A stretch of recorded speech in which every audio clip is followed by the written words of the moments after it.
upstate.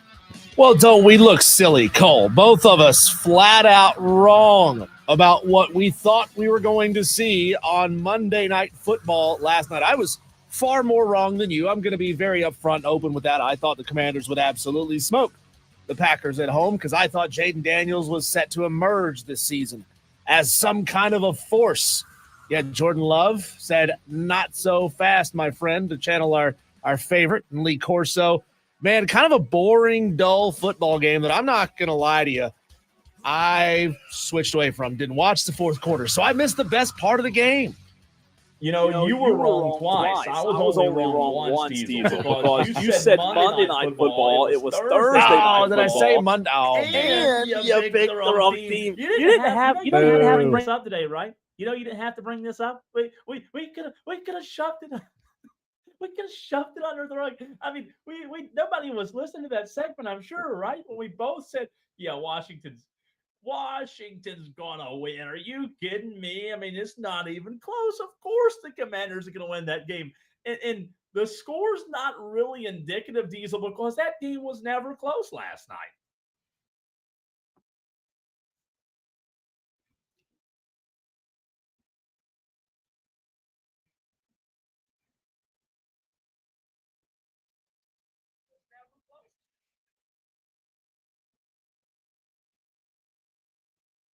Yeah, it really was.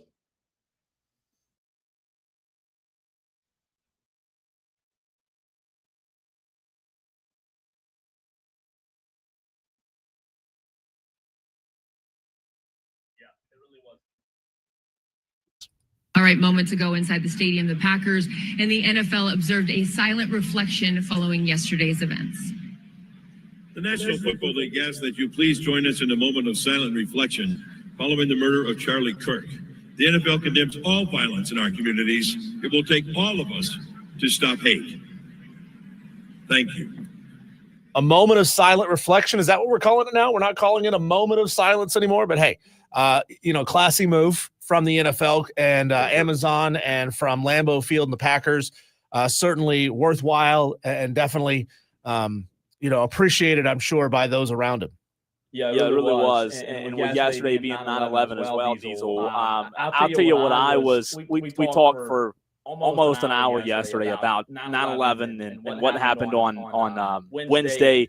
But I was last night very glad to see what I saw happen in New York with the Yankees game. And we hear about this all the time. And a day after such political violence happened, we see the 9/11 tributes all over the country, and we see the president at the Yankee Stadium. And what I loved that I saw last night and the highlights this morning, Diesel, what kind of warmed my heart the most was that, in that locker room, I'm sure there were several Democrats in that locker room. I'm sure there were several Republicans in that locker room, but they all just showed reverence to the president. They all were respectful. They all shook hands. It was cordial.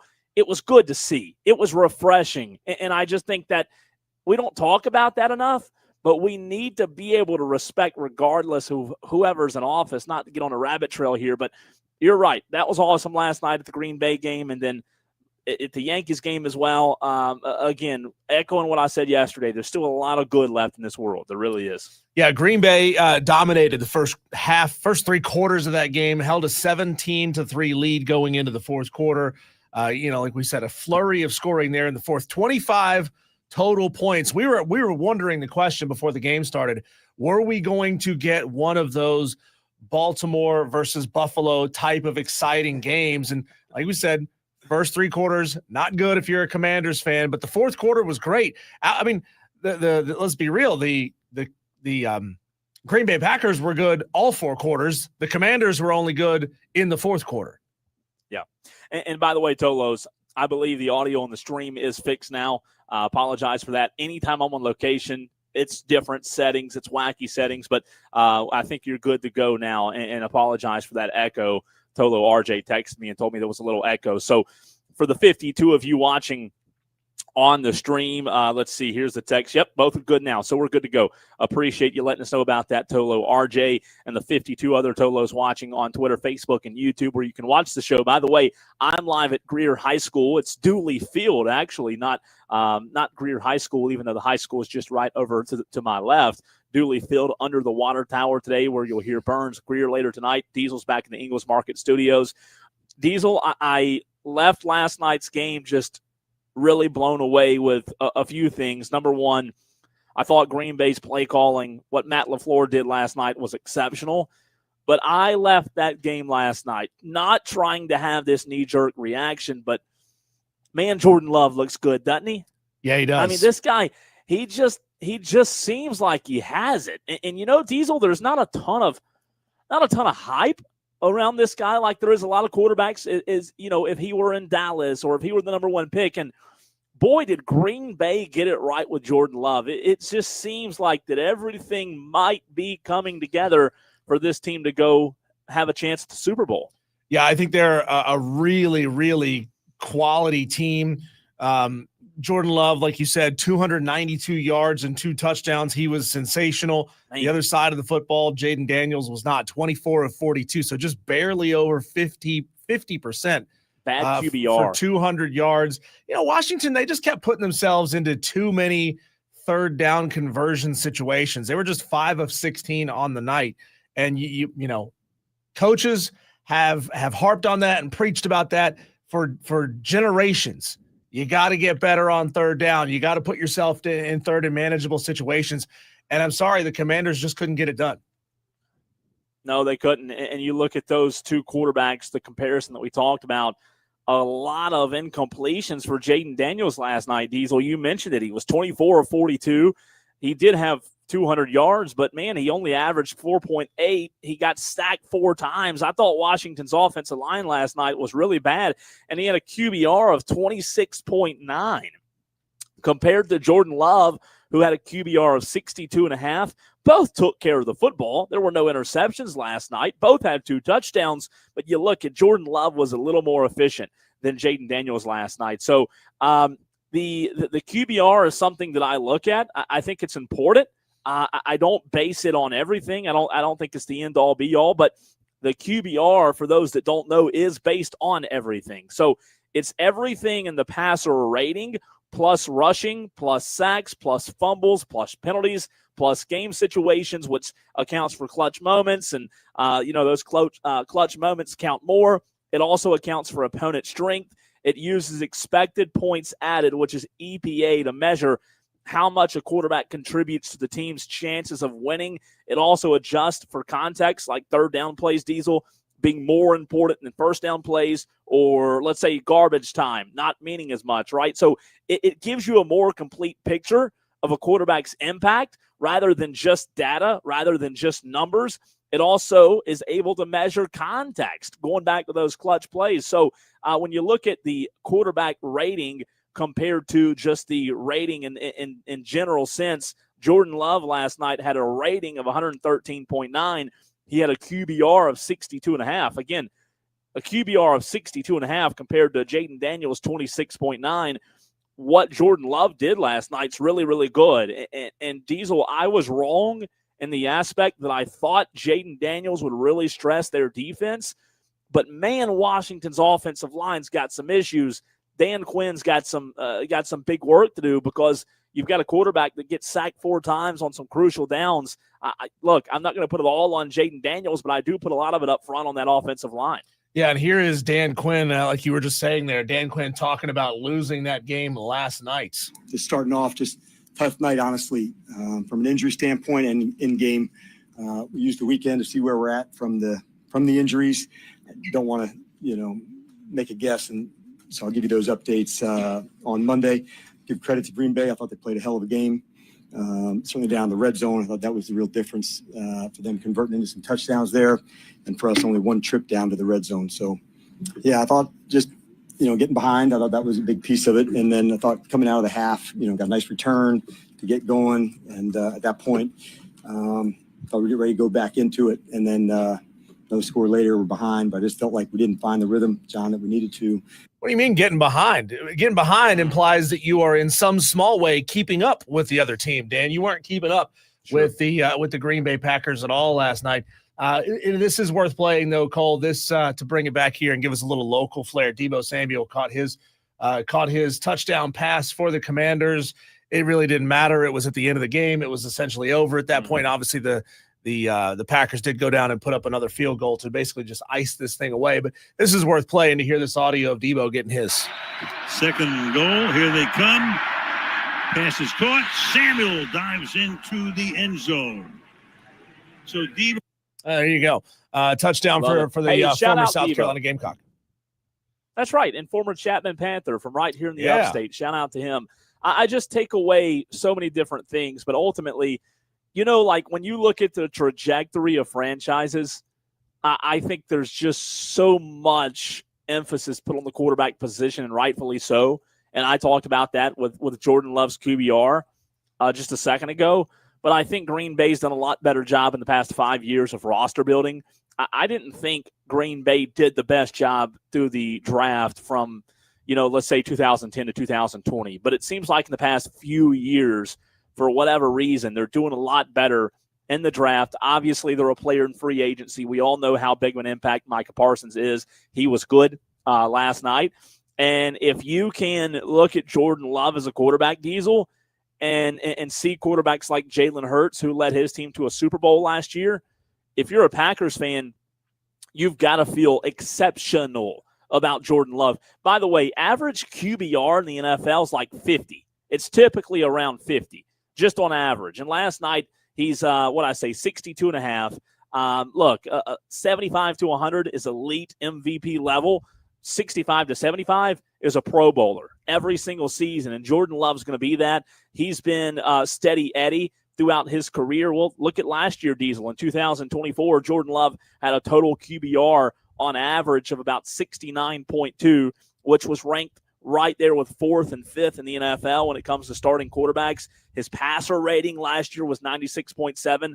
He had over 3,000 yards, 25 touchdowns, 11 interceptions with a 63.1 completion percentage. A really strong year for Jordan in 2024, among one of the better quarterbacks league-wide. I mean, not far off from the Lamar Jacksons of the world and the Josh Allens, who were averaging somewhere around 75, 76, 77 in QBR. You've got your guy, or you've got yourself with the Green Bay Packers, Diesel, a guy who's ultimately going to be in a few years one of the top 3 quarterbacks. I know Lamar's great, Josh Allen's great, Joe Burrow's great, and Jaden Daniels is going to be good as well. He averaged about 70 last year in the QBR statistics. So when you're the quarterback and you're averaging a better QBR than Patrick Mahomes, you put those pieces around you, and boy, I couldn't be higher on Green Bay right now. I think Green Bay's maybe the favorite to win it all right now. I love Buffalo. I love Baltimore. I know I picked Buffalo to win it all, Diesel, but how do you not look at Green Bay as a legitimate contender? That's interesting what you said there about the Packers, kind of fumbling the football when it comes to the draft there for about a decade. And I don't know how much of that is can be explained by Aaron Rodgers and hoping that guy can go out and do it all for you. Obviously, we know that they didn't put a whole lot of good receivers or great receivers around Aaron. They didn't do what they could have done to make him as successful as possible in his last couple of years there in Green Bay. But it's also, it's a testament to Jordan Love and the fact that he stuck it out. And, it didn't feel like the Packers fans were super psyched about having him. It didn't feel like Aaron was super psyched about having him on the roster when they ended up drafting him. But he stuck it out, did what he needed to do. He took his time, he learned. And now that he's got his opportunity, he didn't get his shot as a 21, 22, 23-year-old young kid. It took him a couple of years to get out there on the field, but he's making the absolute most of that opportunity. Another big game on last night, Cole. I don't know how much of this you got to watch. Just peak Thursday night college football here, especially here in the Southeast. I don't know if you saw, there was a cloud of smoke from a barbecue truck that had wafted out into the stadium. Normally, if you can't see down onto the field, it's because it's kind of a humid night. There's a mist, there's a cloud hanging over, or they shot off a lot of pyro. Oh, no. It was just the barbecue truck. That was fun to watch there in Winston-Salem last night. I would have rushed over to it and tried to help while consuming anything that was burnt, right? Right. I'll take it. I guess they got so fed up with Coastal Carolina giving away free concessions that they just decided to light their truck on fire. It was a good game, though. Yeah. It was a good game. I was, for a few quarters, Diesel, I was impressed by Wake Forest. I really was. Obviously, NC State pulled away. They were favored. I think most people expected them to win that game last night. But look, Robbie Ashford, I mean, the guy's been around the block, for many, many years now, it seems like. And he wasn't terrible. 34-24. Robbie Ashford, he had two big picks that cost him the game ultimately.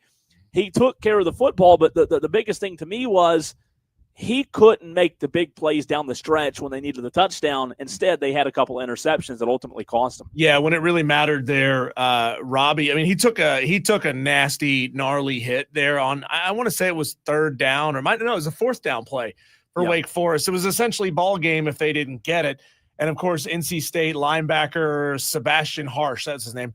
Sebastian Harsh led with the crown of the head. They got him on a targeting play. Robbie Ashford got one more shot, and there was still a couple of minutes left in that game. Sure. So there was an opportunity to maybe move the ball down the field and get this thing close. Instead, Robbie Ashford throws a pick on the very next play. I mean, he stared down his receiver. It was textbook. This is how you get a ball intercepted.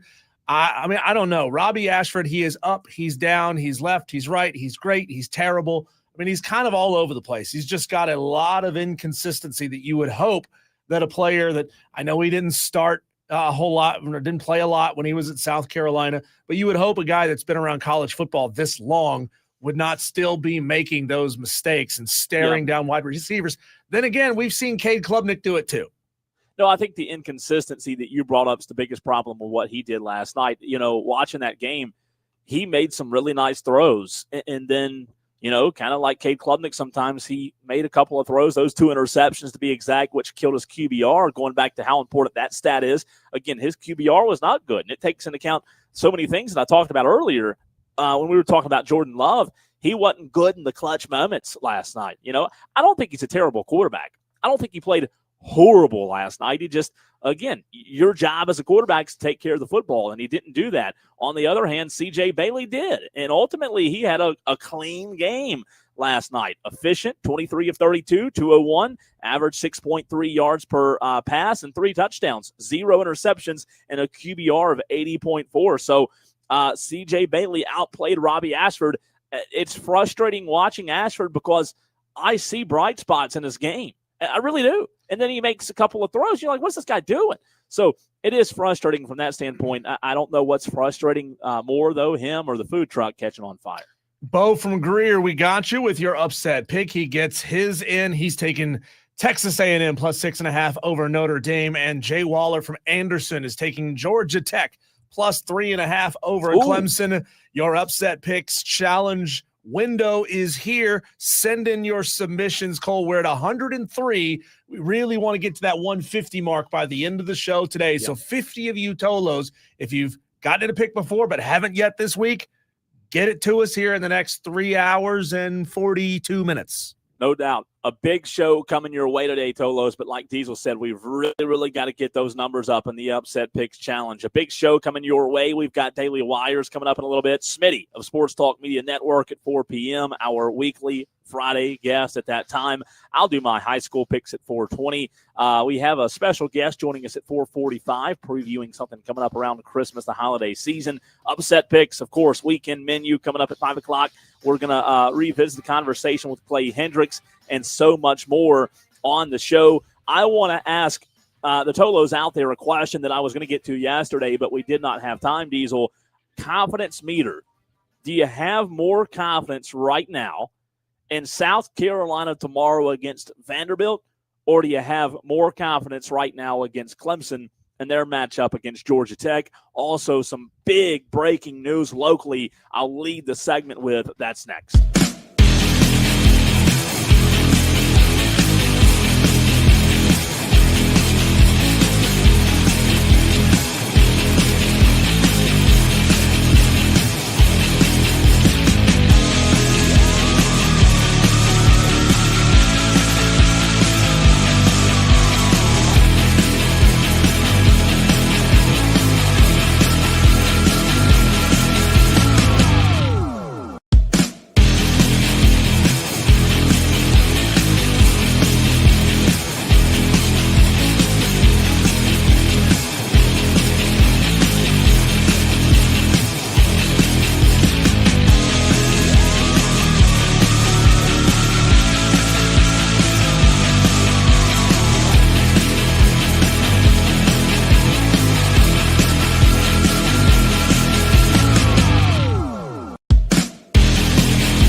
844 fan phone. This is Wire to Wire with Diesel and Cole Bryson on the Fan Upstate.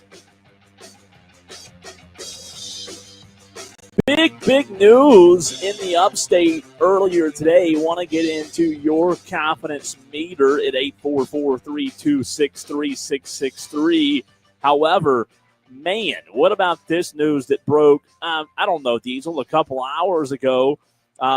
Official statement from Wofford College in Spartanburg. This came out at around 2:22. That's when I had it on Twitter, on X, at the Cole Bryson. Newsflash, it's September. And basketball season starts in like a couple of months. Here's the official statement from Wofford today. Wofford announces men's basketball leadership change. Spartanburg, South Carolina. Wofford College today announced the change in the leadership of its men's basketball program. Head coach Dwight Perry and associate head coach Tyser Anderson will no longer lead the team. Assistant coach Drew Gibson, a 2008 Wofford grad, has been named interim head coach and will guide the program during the new transition to new leadership. Diesel, just shocking news. Jeff Goodman, I believe, had it first before Wofford sent their official statement out earlier today. But this is a guy who just led his team to a SoCon championship, a few months ago.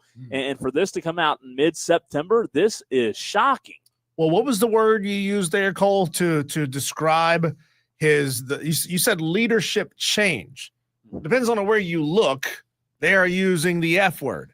Fired from Wofford. Now, again, conflicting reports, trying to get exactly what the story was, and that may take a little bit of time to come out, Cole. But this is an odd turn of events. Something clearly happened. I don't know. I don't want to speculate and try to figure out what it might be, because I'm in all likelihood going to be wrong trying to do that. But it's never a good thing when you have to make this kind of a change just a few weeks and months before the season starts. No, and I was, again, this is kind of private information, so I can't share it on the air. I was told earlier from a few sources, some close to Wofford, and then a few outside of Wofford as well. It is it's not great. I can't go into details, but yeah, something did happen. It's, to your point, it's just a few months before the season. So it's not obviously something that they would come to expect. So really, really interesting stuff there. Well, but we'll see. I mean, I hope that it's nothing bad. I hope that it's nothing that's going to affect the university going forward. Obviously, a coaching change is, like you said, never a good thing. But at the end of the day, Dwight Perry was just a couple of games over 500. So it may be a good thing for the Wofford Terriers to move on. I know. It's just strange. You had this guy who, you mentioned that 500 record, but man, at the end of the day, they just won the SoCon championship, right? Championship coach, which is wild. It doesn't really make a lot of sense. But obviously, as details come out, we'll keep you updated on that. Just can't really share what I know over the air. But want to get you Tolos involved in this very segment. See a few upset picks starting to trickle in at 844-326-3663. I have a question for you, Diesel, as well as our Tolos out there. Again, 844-FANFONE. Phone lines are open. The Hub City Spartanburgers text line is also open as well. Your confidence meter right now, do you have more confidence in Clemson this weekend against Georgia Tech, or do you have more confidence in South Carolina this weekend against Vanderbilt? Tolos, start chiming in. Start the conversation. For those of you watching the show, as 128 of you are doing on YouTube, Twitter, and Facebook, get the conversation going there as well. You can comment in the stream if you haven't ever joined the stream. There's a few Tolos in there chatting it up right now. But Diesel, want to start with you here first. Yeah. Your confidence meter, sometimes that sound meter kind of flip-flops back and forth. Which way's yours turning right now? Let's break this thing down a little bit, okay? My confidence that South Carolina wins at home. Well, they're favored. It's a night game. The crowd there at Willie B is incredible at night. However, you got a really good opponent coming in that very well could beat you on any field, your field, their field, or a neutral site.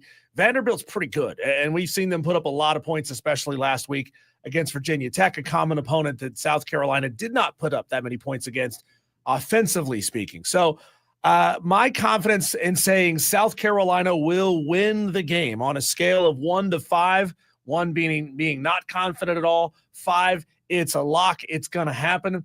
I give South Carolina, I'm kind of sitting right there in that 3 range. I think they will win the game. I do think they will win the game. I think it'll be a close, probably an instant classic. I think this is going to be a problem. It might be the game of the night. I know that 7:30 slot, we're going to talk about it at 5 o'clock. That 7:30 slot is absolutely loaded with great games. But this one's going to be an instant classic for anybody here in the state of South Carolina.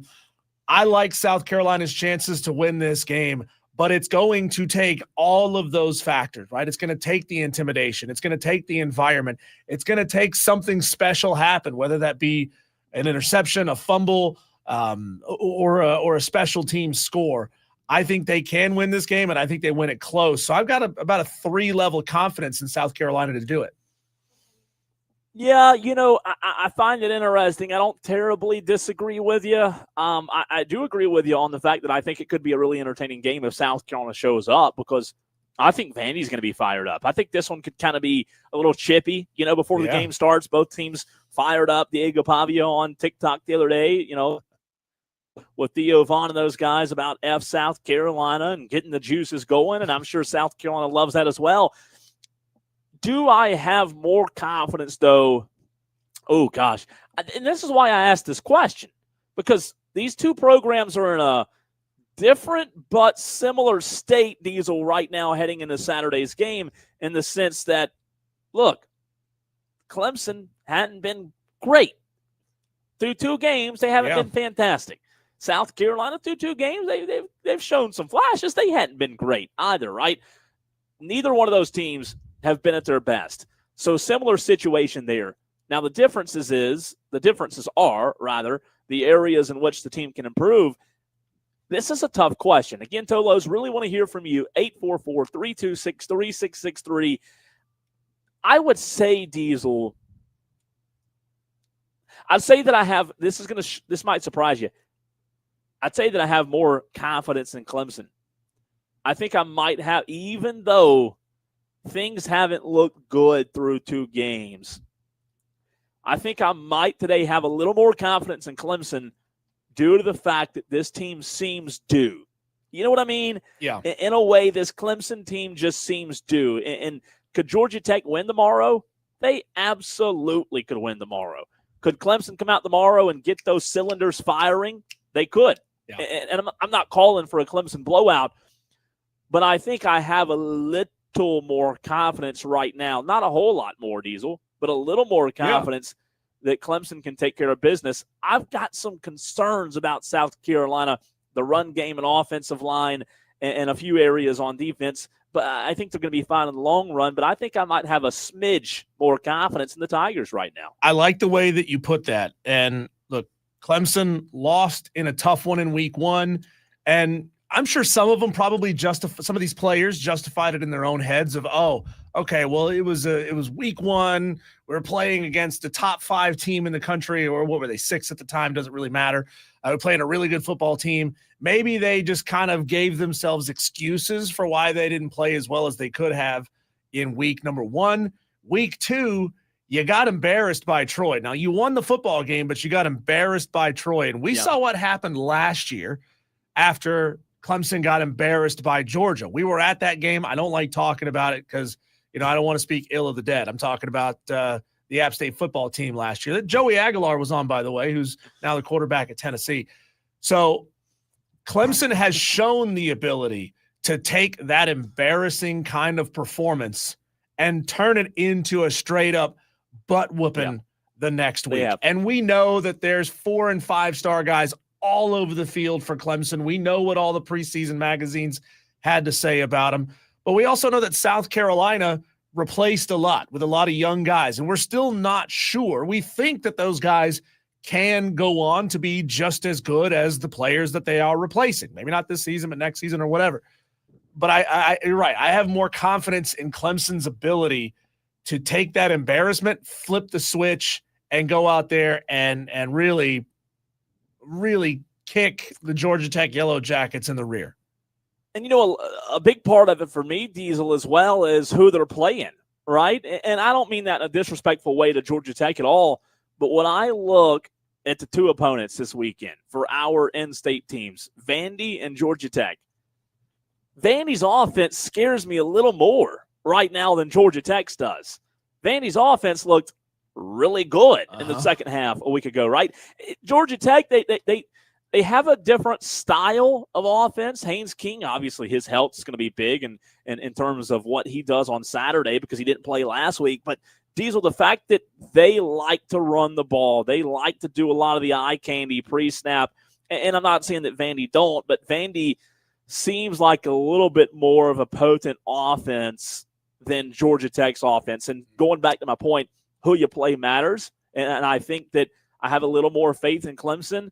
That being said, do I have a ton of confidence in either? We'll see. I mean, Look, for example, let me read this text to you on the Hub City Spartanburgers text line.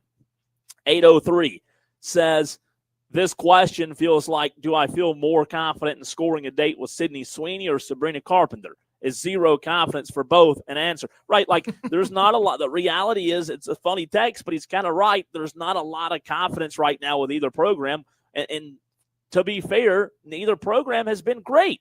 And so I think that leaves some question, which is fun because, Diesel, it kind of does put a little bit of – it puts some thoughts in our minds of, man, this hype train – is this hype train going to go off the rails, or do these two teams still have a really good shot to be good this year? Yeah, it's going to be fun to watch both of these football games. Obviously, we get to start early with the Clemson game at noon. South Carolina hosting Vanderbilt, not going to kick off until 7:30. So you got some time in between to kind of breathe a little bit. If you're a Clemson fan, maybe you win that football game and you get a chance to breathe a little bit before the South Carolina Gamecocks take the field. But it's going to be a fun day of college football. Like we said, it's pretty backloaded towards that 7:30 time slot.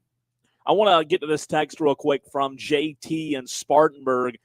He gets on the Hub City Spartanburgers text line and asks, what is a Tolo? New listener. Well, number one, JT, we appreciate you finding the station. We hope that you stick around. Diesel, back in the Ingles Market studios. And guess what? I, Cole Bryson, am usually in the Ingles Market studios every day with Diesel. Today I'm not. I'm on location. We call Burns. We have Burns on the station as well. So we appreciate you being new to the station. But a Tolo, turn on, leave on. That's what Tolo stands for. You'll hear it in the promos and the liners as well when we go in and out of commercial breaks. We ask the Tolos out there, the listeners, to turn it on and leave it on, right? And if you do that, you're a Tolo because you're turning it on and leaving it on. Turn on, leave on. That's what we want you to do. So shout out to JT, Tolos. Let's give JT a warm welcome and welcome him into the Tolo Nation here in the Upstate because he just found the show. And look, we know we have a lot of listeners who find the station every single day in the Upstate. We appreciate you as well. Yeah, and we love our Tolos. We have even Dewey. We have Dewey that turns. I mean, we have evidence that Dewey turns it on and leaves it on all show because he messaged in at the very beginning of the show. JB is excellent at that. Madcraft, JD, a bunch of others. Dan B, who is I think he's maybe in the skies right now. I think he did say that he was going somewhere, right? Dan B, who does a phenomenal job taking care of our Upset Picks Challenge, JT in Spartanburg. If you don't know about the Upset Picks Challenge, we'll get into that a little bit later on in the show as well, but it's your chance to pick upsets in college football over the course of the season and compete against other Tolos as well. Just a way to have fun and go head-to-head with your fellow listeners, but they understand the assignment. Those guys turn it on at the beginning of the show, and we have them messaging in all the way until the end of the show at 6:30, 6:45 in the evening. And so we appreciate all of them for doing that. And we have evidence right there, Cole, by the numbers of people who are watching this show. It starts right out of the gate, sometimes up to 50, 60 Tolos are watching the show within the first 5 minutes of the show, and that number just continues to grow as we go along every day. Also, JT and Greer, when we say dumb things, don't think we're always going to be dumb. Maybe so. Just to preface, the reason I bring that up, I have a question for Smitty and Diesel today at 4 o'clock. And Diesel, I have not prepared you for this. It's not sports related. It's random. It's kind of gross. But JT and Greer, for example, sometimes we get off the rails a little bit. I'm going to get off the rails in a little bit with a question I have for Diesel and our guest at 4 o'clock. When we do, get off the rails with us.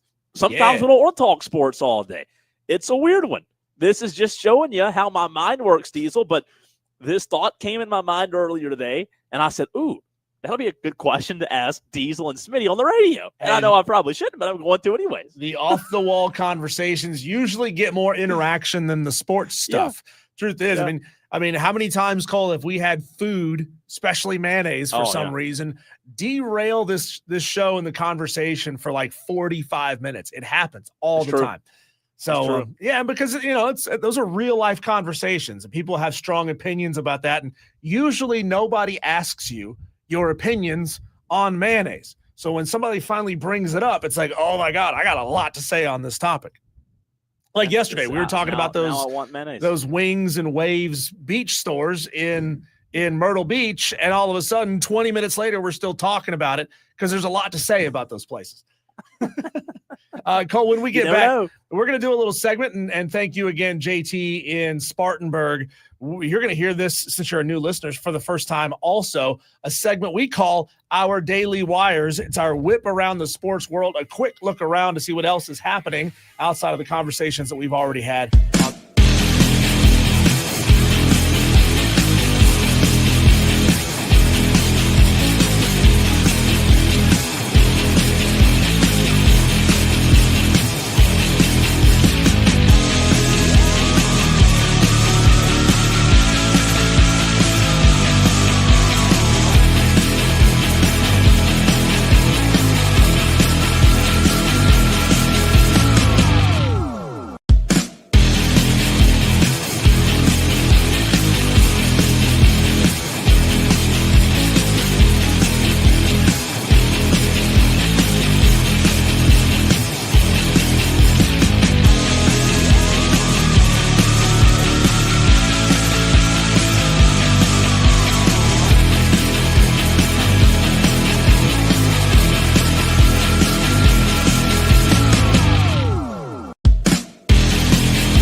Available now on the free Odyssey app and wherever you get your podcasts.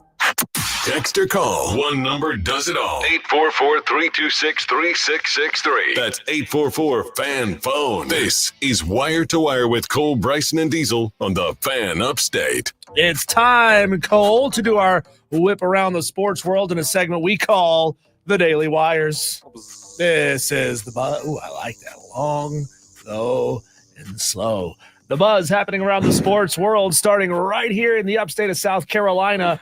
The Hub City Spartanburgers are South Atlantic League South champions. How about a 10-5 road win last night at the Bowling Green Hot Rods, and they now claim the division title. Let's go. Headed to the championship series. They'll face Brooklyn on the road Sunday at 2:00, and then they'll come back to Fifth Third Park in Spartanburg for back-to-back possible clenching games Tuesday and Wednesday of next week. You know what's crazy? What's wild, Diesel, is the fact that game was 4-4 last night. It was 4-4, and I got a little worried. Guess what? Dub City, baby. Yeah. Hub City taking care of business. I love it.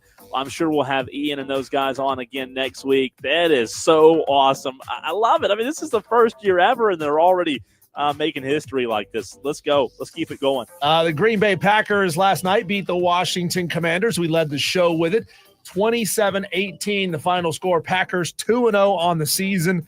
Micah Parsons got a sack in that game, and, man, the Packers look good. Yeah, they look good. Who would have thought Aaron Rodgers leaves? They get better. So you're telling me the Jets are going all the way this year, huh? Yeah, I think so. Last night also, in case you missed it, NC State beat Wake Forest 34-24. NC State now 3-0 on the season. And Cole, did we both mess up by not putting them number one on our Carolina's top 10? Or is it pump the brakes, it's just Wake Forest?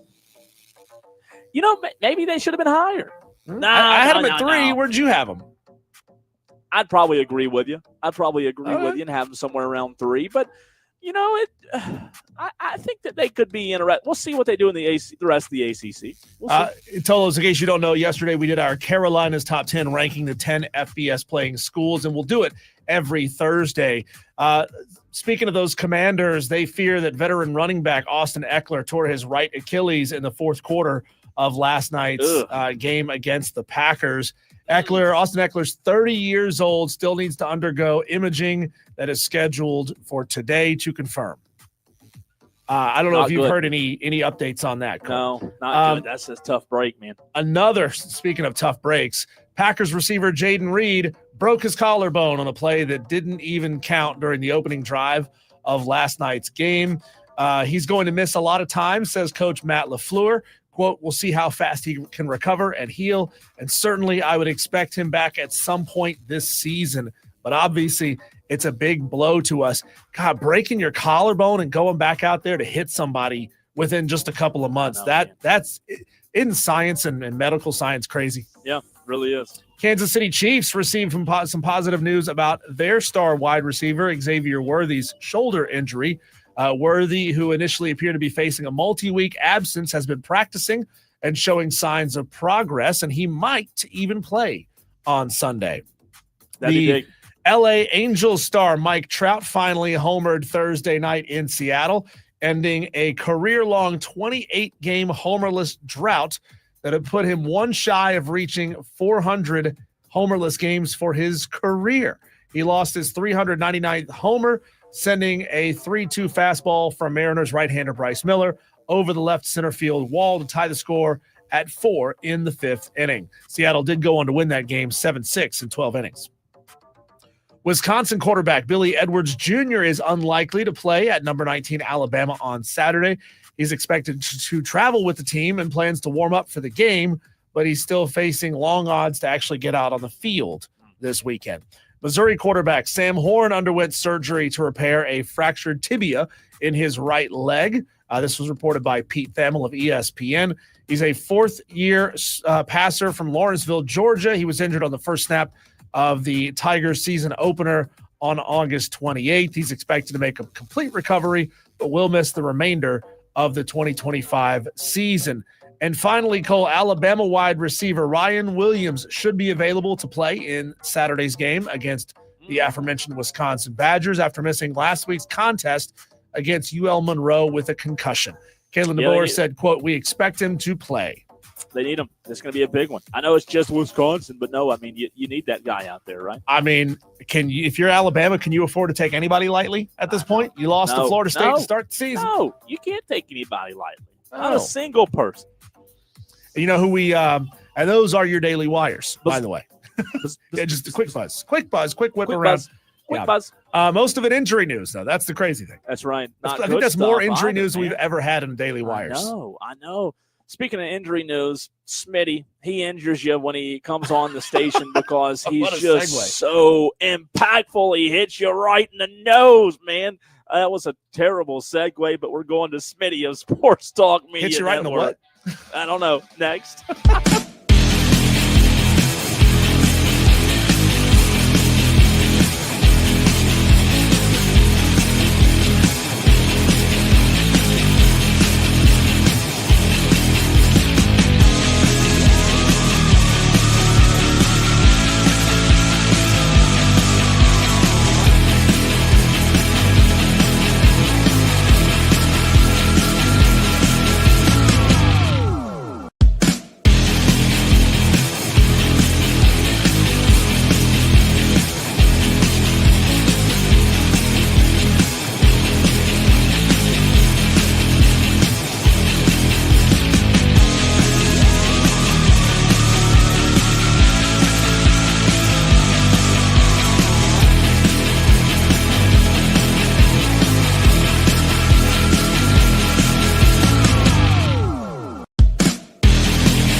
fields to the courts and the gridiron to the tracks. Electrifying sports talk from start to finish. You're going wire to wire With Diesel and Cole Bryson. on the Fan Upstate. Hour number 2 of the show coming right at you today on the Fan Upstate. Tolo Friday. So good to be with you. Diesel's back in the Ingles Market Studios. I'm Cole Bryson, live at Dooley Field, a few hours ahead of kickoff tonight between Greer and Burns, a game in which you'll hear right here on the Fan Upstate. And every Friday during football season, we're joined by one of our best friends of the show, Smitty from Sports Talk Media Network, joins us right now to talk Clemson, to talk South Carolina, to talk anything else his heart desires. But Smitty, this just shows you how wacky I am and how my weird brain works, but I have a curveball to throw at you and Diesel to start the interview. Are you okay with that? Yeah, I can hit a breaking pitch. Okay, good. So this one's like really, really breaking, okay? Just to let you know. Like it's breaking bad. Not the show, but great show, by the way. The question that I have, and Tolos, want to hear from you as well, because again, this crossed my mind today. This is just how my brain works. You've got, Smitty, 2 options to choose from, okay? You have to choose one of the 2 options. You cannot say Katy Perry. I say Katy Perry. Yes, you can. You cannot not answer the question. Wait, Katy Perry pre-crazy or post-crazy? Both, right? Both. So here's the question, Smitty. The situation that you were in a public restroom, okay? Oh, God. You find yourself in a public restroom. You can name the place in your head or wherever you want to be. It doesn't matter, but it's a public restroom, and you are in one of the restrooms that are like by themselves. You don't have stalls. You open the door. There's one toilet, and that's it, right? You lock the door, use the bathroom, do your business, leave, wash your hands, of course, right? But you run out of toilet paper mid-wipe. So you are now faced with 2 options. Do you dig in the trash can and use old toilet paper that's in the trash can that you can find, or do you pull your pants up and just say, it is what it is, I'll go find another area to clean this mess up? Smitty, which option are you choosing? Well, I will never be doing this show again. I don't. Confidence meter's high in that, Smitty. I'm not sure that there's an answer to this question where anyone says, oh, yeah, that guy, that's my kind of guy. No. You've got to answer, though. I'm telling you. I don't know why my mind thinks like keep me from rummaging through the trash can. No one respond to this question online or otherwise. It's now your answer's with you forever. This is not what this show is supposed to be. Wire to wire is not about this. But are you surprised? You're really surprised that I asked you this, Smitty? No, I will say I'm going to go with B. Diesel, you answer quickly so we can move on. Yeah, you pull up, you waddle, and you find another bathroom as quickly as you possibly can. You don't say anything to anyone, and then you burn those clothes when you're done. That's it. God, Smitty, I'm sorry that you had to walk into this. Yeah, I've never seen Smitty dodge a question like you just did. Did you get that question from Steve Sarkisian, Cole? No, it happened to me. Oh, my God. It happened. Okay. It happened. Okay. However, let me tell you how it ended, just so you know. I was thinking those were the 2 options. No, I'm going to tell you. Those were the 2 options. However, I turned around, and luckily there was another role that had not been open, so I didn't have to choose one of the 2. But I wanted to make you and Diesel choose one of the 2. Oh, my God. I see what you were doing. That's great.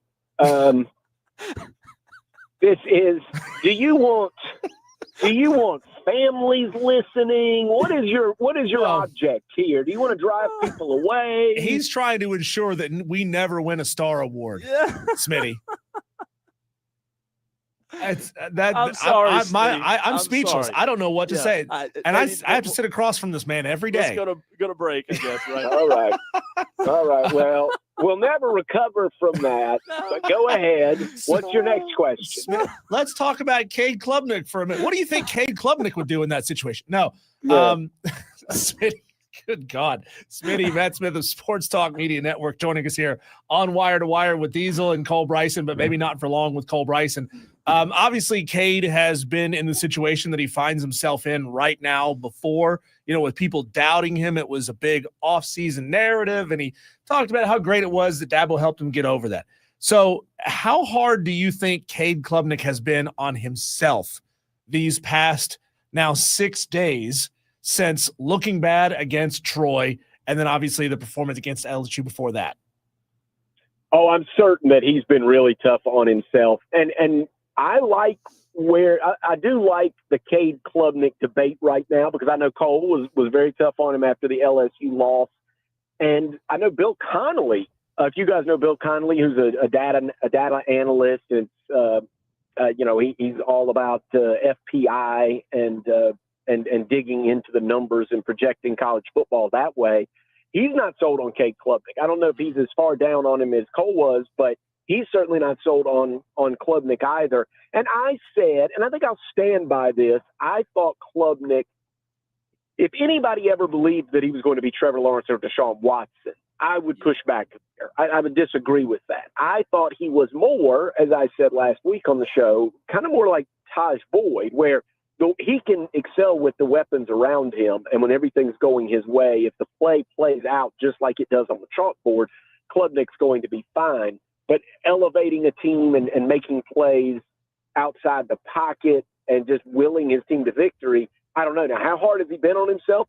Probably pretty hard, and I feel like Coach Sweeney's actually, aired him out a little bit in public because, hey, he's a veteran. He's supposed to be the known quantity here. The rest of the team's not supposed to help Cade Klubnik. It's supposed to be the opposite at this point. It's supposed to be Klubnik is your go-to guy. That's your horse. And then the young receivers and the running game catch up. But right now, Klubnik's scuffling a little bit, and I'm really curious. And I know we'll get to this question. I'm really curious.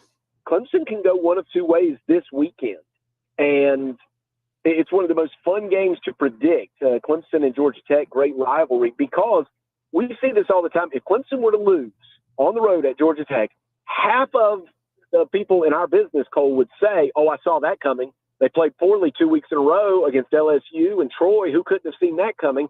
On the other hand, if Clemson goes out and plays great and wins on the road, people will say, oh, well, now that woke them up.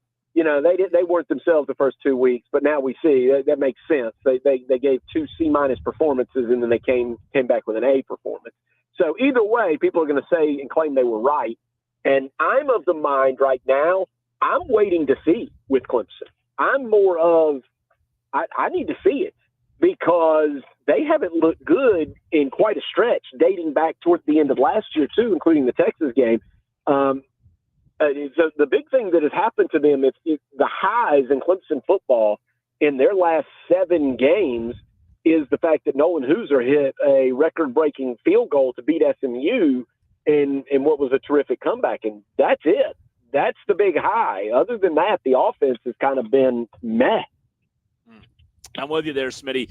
Normal question this time. We asked our audience to lead the show today, or not to lead the show, around 3:20. Let's pull out your confidence meter. If you will, Smitty, stop what you're doing, grab your confidence meter out of your pocket, and I want to know from you, do you have more confidence this weekend in Clemson against Georgia Tech, or do you have more confidence this weekend in South Carolina against Vandy? Oh, I wish I could break this down by units, because I actually I have some confidence that I think Clemson's defense is going to perform pretty well. I think they'll answer the bell. But as a team, I don't know.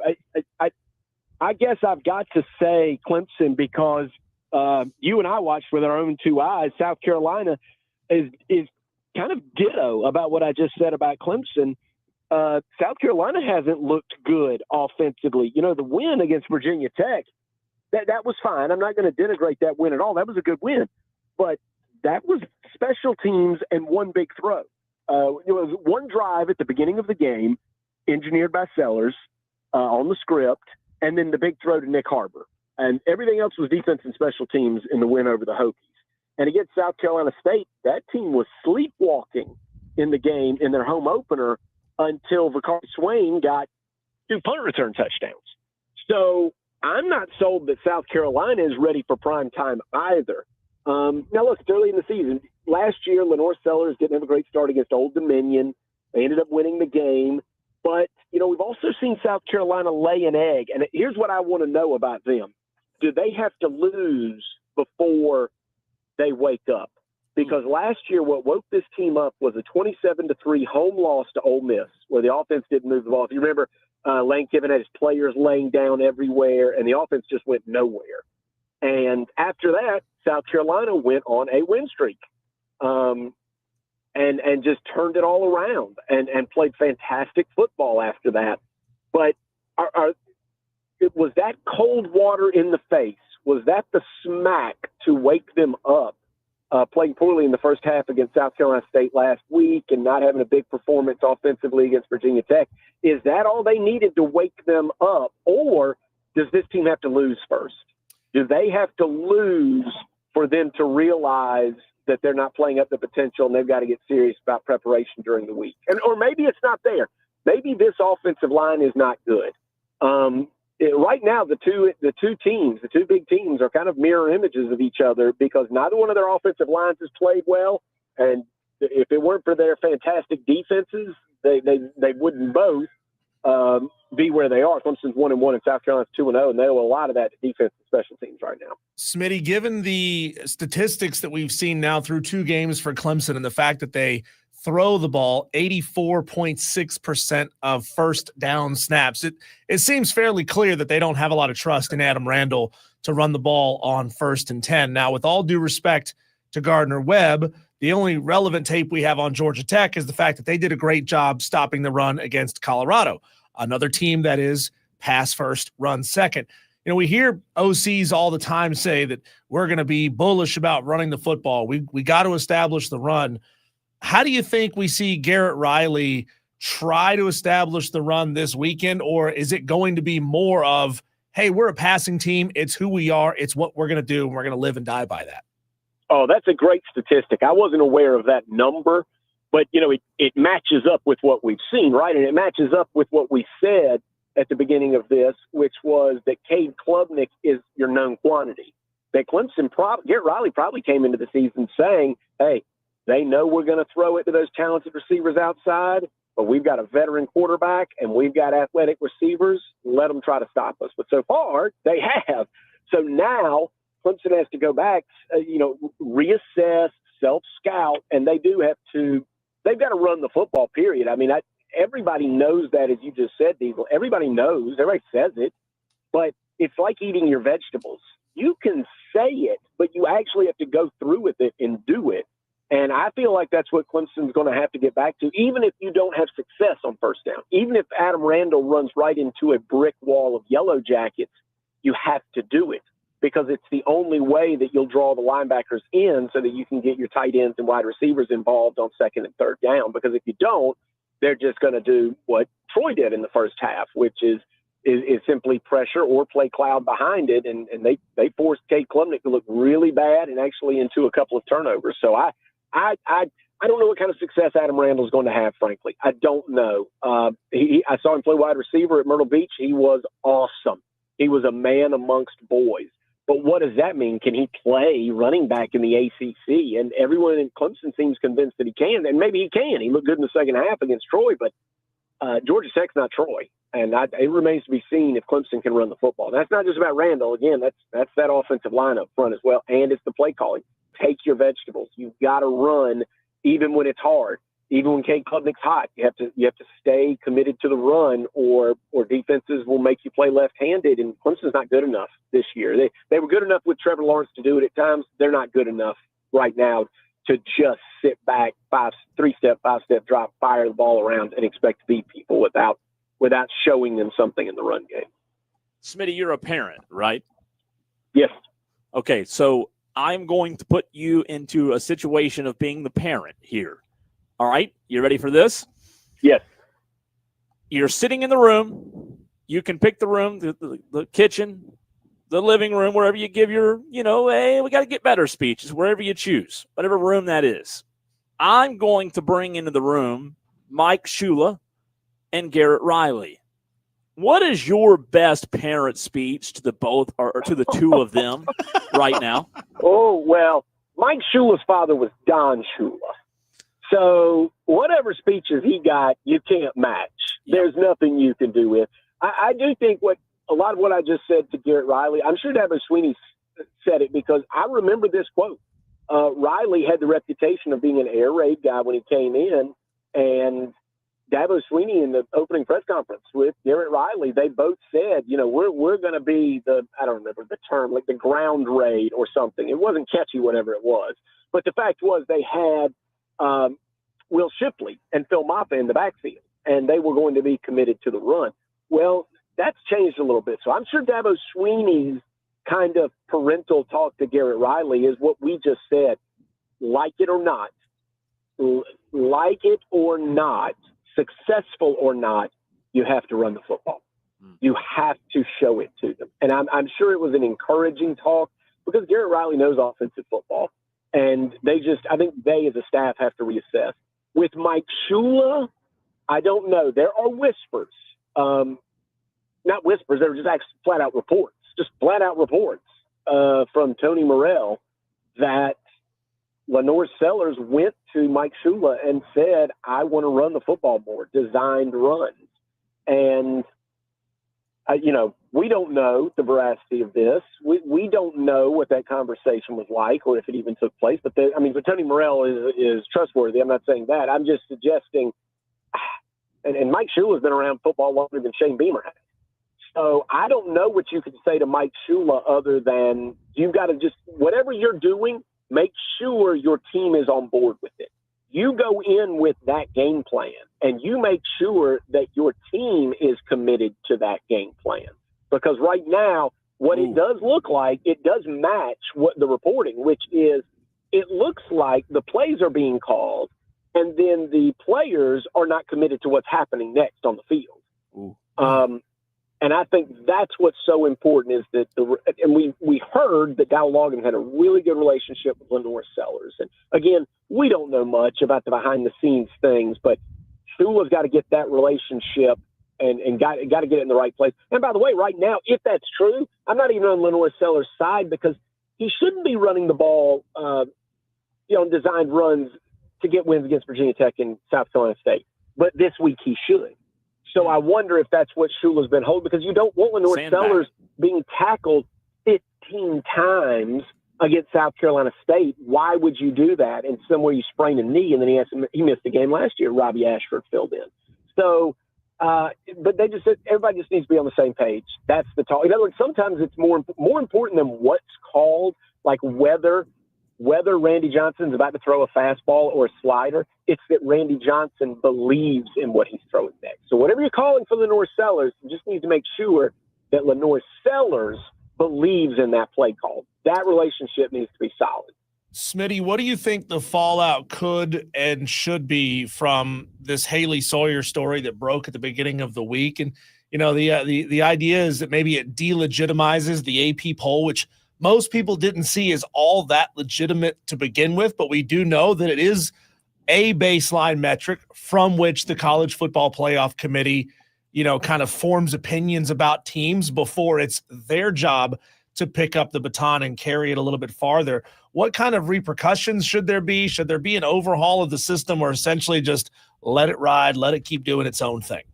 I missed this. So what did Haley Sawyer say? So Haley Sawyer is the AP voter out of Southern California who moved Florida up 2 spots from 16 to 14 after losing to South Florida, but kept South Florida out of her top 25 ballot. The assumption is that she didn't have a clue that South Florida even upset Florida to begin with. Then she took to social media earlier this week and said, guys, I'm not really going to go into my process or anything, but, ultimately a lot of people vote on this thing and it's fun and it doesn't really matter because it's all going to come out in the wash when everybody puts in their ballots. Well, I'm going to do everything I can to give you a very short answer to something I thought about a lot, because I don't think anybody knows how most people consider this. In other words, you and I could be arguing about where somebody should be ranked. Is it a power ranking moving forward? For example, let's say a team, I'm going to give Ohio State doesn't play nearly as well, but they didn't play nearly as well because their quarterback had the flu. So the next week, do you rank them based on the returning quarterback coming back now that he's back from the flu, or do you factor in that performance? Is it what they're about to do, or what they've earned so far, what's actually happened on the field? Good question. If that were true, you wouldn't have half the teams ranked because they've been playing FCS teams. And the number one team in the country would be somebody like Florida State, would be like 3 because they have one of the best wins, beating Alabama. But nobody thinks that Florida State's really the third best team. So the point being, there's no criteria for this. And that's what we would actually need to nail down. And does the AP poll matter? It does until the other polls come out, because it gives us, as you said, a baseline, something to discuss. I think it matters when a team, South Carolina, was ranked 10th and dropped to 11th. I think that matters to Gamecock fans. And maybe Haley Sawyer screwed that up. And I think it matters to Gamecock fans if their team is recognized as one of the 10 best in the country, because it's something that doesn't happen all that often. So does the AP poll matter? It should. It should be taken very seriously by its voters, or don't be a part of it. And that's the way I feel about everything, because or don't do it. I mean, or don't even have the poll. Either do it with integrity or don't do it at all. And I would love it if we had criteria out there, because I would like to know what everybody thinks. I actually think the poll, and I know I'm kind of alone in this, I think the poll should kind of be based on what you've done. In other words, what you've accomplished so far. Yeah. So I don't think you should be ranked 15th in the country if you've beaten, an FCS team and a MAC team, probably. Clemson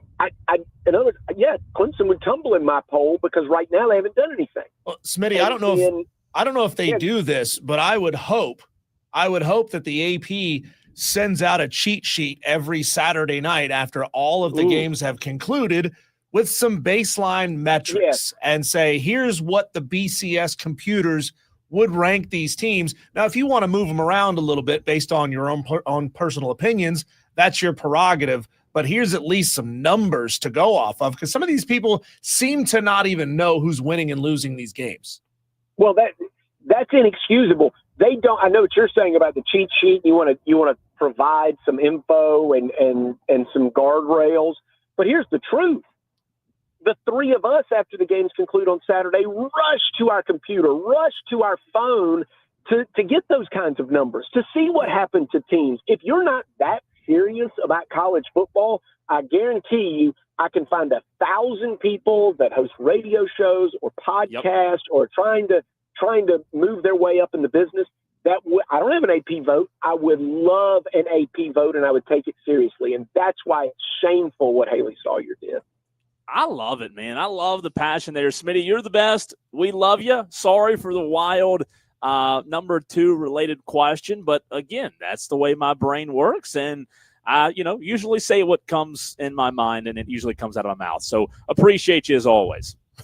Well, I got to give my upset pick. Yes, he does. Cole, you almost forgot. I'm sorry. I'm so sorry. I love this game, as I said last week, but I'll give it briefly. And there were so many that I was thinking about, the wouldn't it be funny games? Like, wouldn't it be funny if Florida pulled an upset over LSU in Death Valley? But I can't go there. But what I will do is, this is back to it's prove it to me Saturday. I need Ole Miss to prove something to me. They lost a lot of talent from last year's team that was very good. They looked flat against Kentucky, and that was a revenge game. They were embarrassed against Kentucky last year, and they didn't bully them. I'm going to take Arkansas on the road, plus like 6.5, something like that, to pull the upset at Ole Miss. Arkansas is not getting a lot of publicity because I don't think they've played anybody yet, but I think they're slowly building into a legitimate program again. They're getting back to where they were, and Ole Miss is kind of ripe for the picking until I see them play better. Great pick, like Matt. Smitty, I looked at that one as well. Ultimately didn't go there, but I like it. I think I probably should have gone there. You and I would be riding together on this one. Great. Hey, stay safe tonight. Burns and Greer, Cole. A lot of passion in that one. You stay safe. Yes. Appreciate you as always, Thanks, my Smitty. friend. Smitty, Sports Talk Media Network. You hear him every Friday right here on the Fan Upstate. There you go. Smitty gets in his upset pick. Tolos, keep them coming. We got a little bit of a lull. Rory got his in. He's taking that same game, Arkansas plus 6.5 over Ole Miss. But it's been a little while since any of you Tolos have sent in your upset pick. 844-326-3663. Send your upset picks in now. And when we come back, let's do another little pick 'em where Cole will go down the list of high school games. I've got a guest picker, Alex Guest of the Saturday Morning Scramble, going to join us as well. All right, we love it. That's coming up next on the Fan Upstates.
844 Fan Phone. This is Wire to Wire with Diesel and Cole Bryson on the Fan Upstate.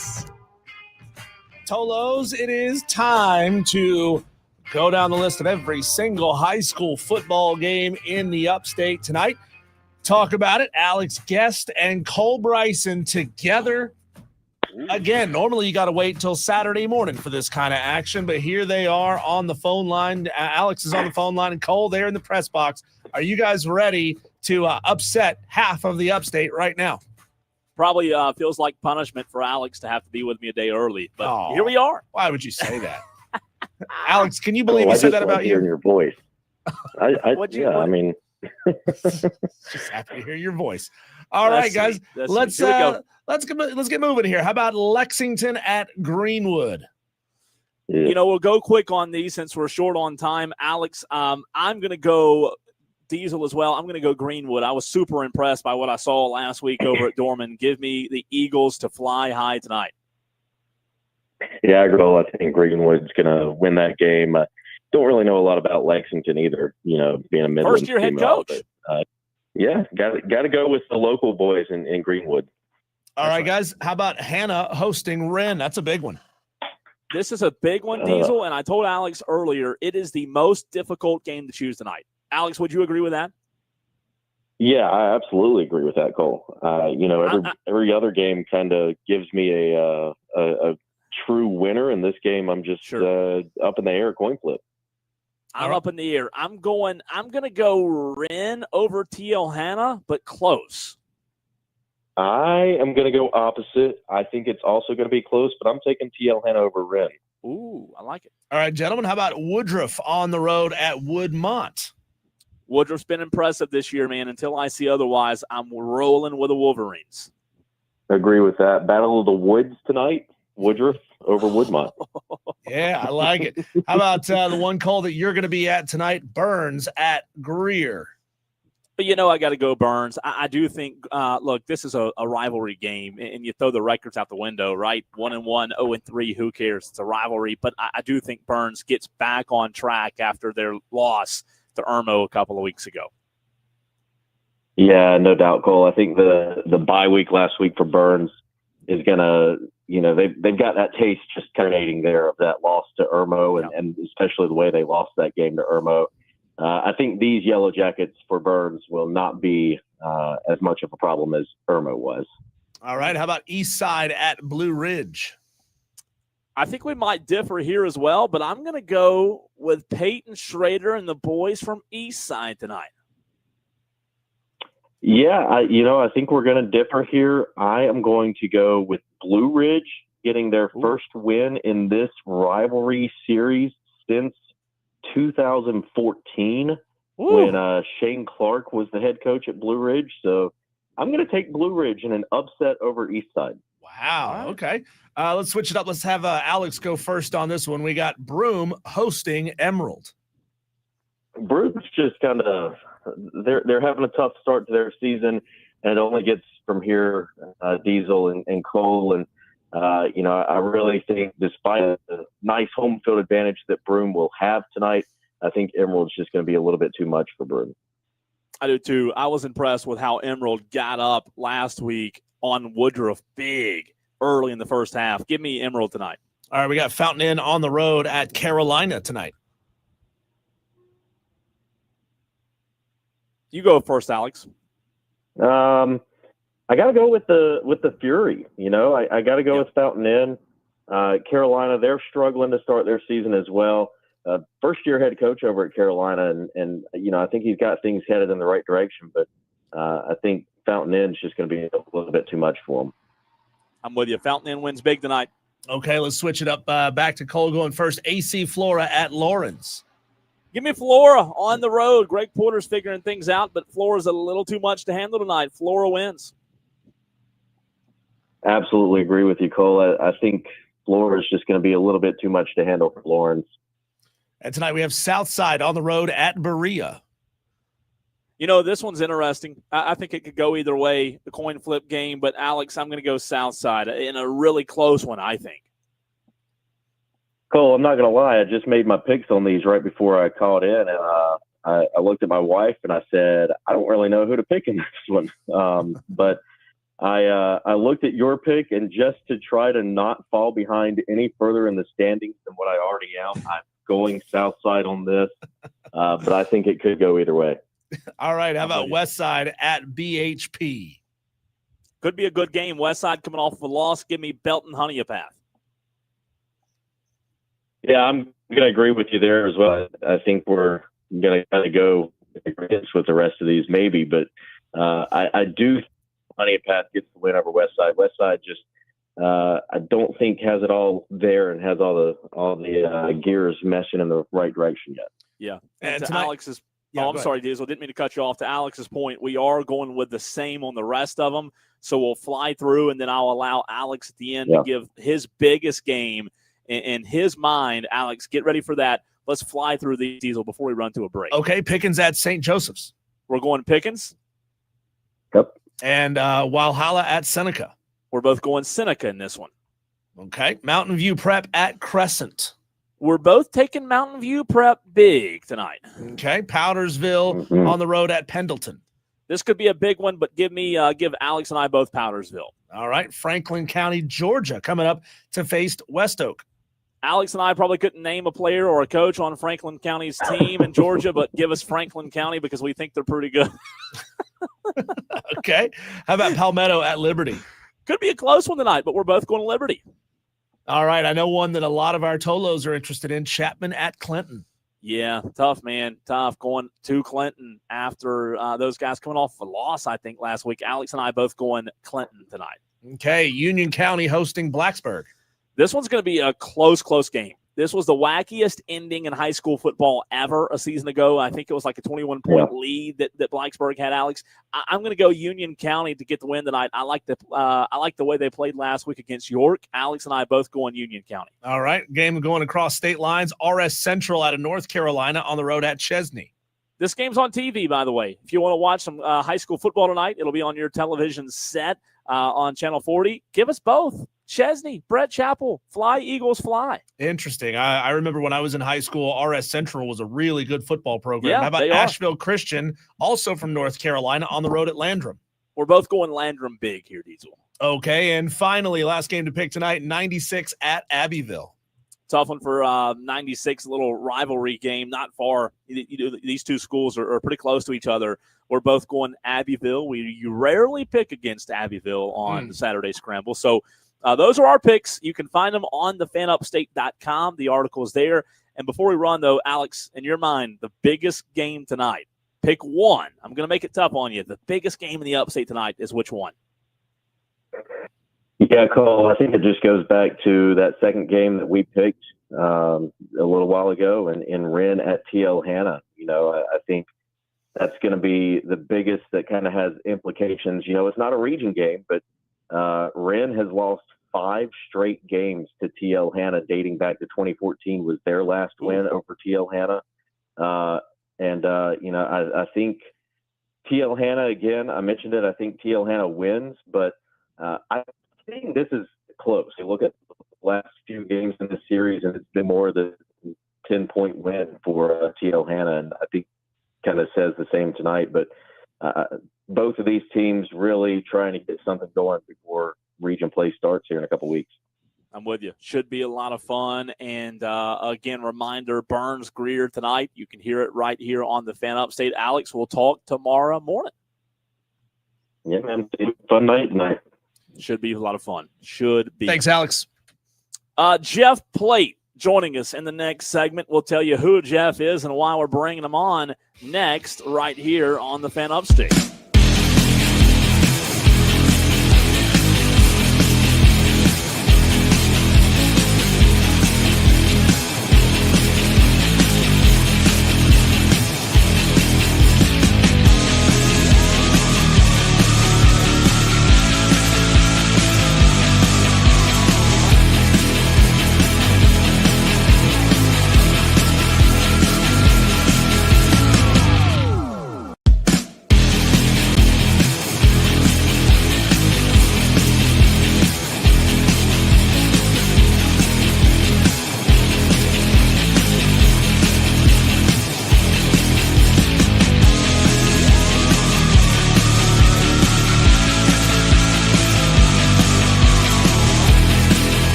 for those of you listening to the show that were recipients a season ago, we gave away some tickets to TSO at Bon Secours Wellness Arena, Trans-Siberian Orchestra. A lot of you Tolos were in attendance last year. They always put on a fantastic show.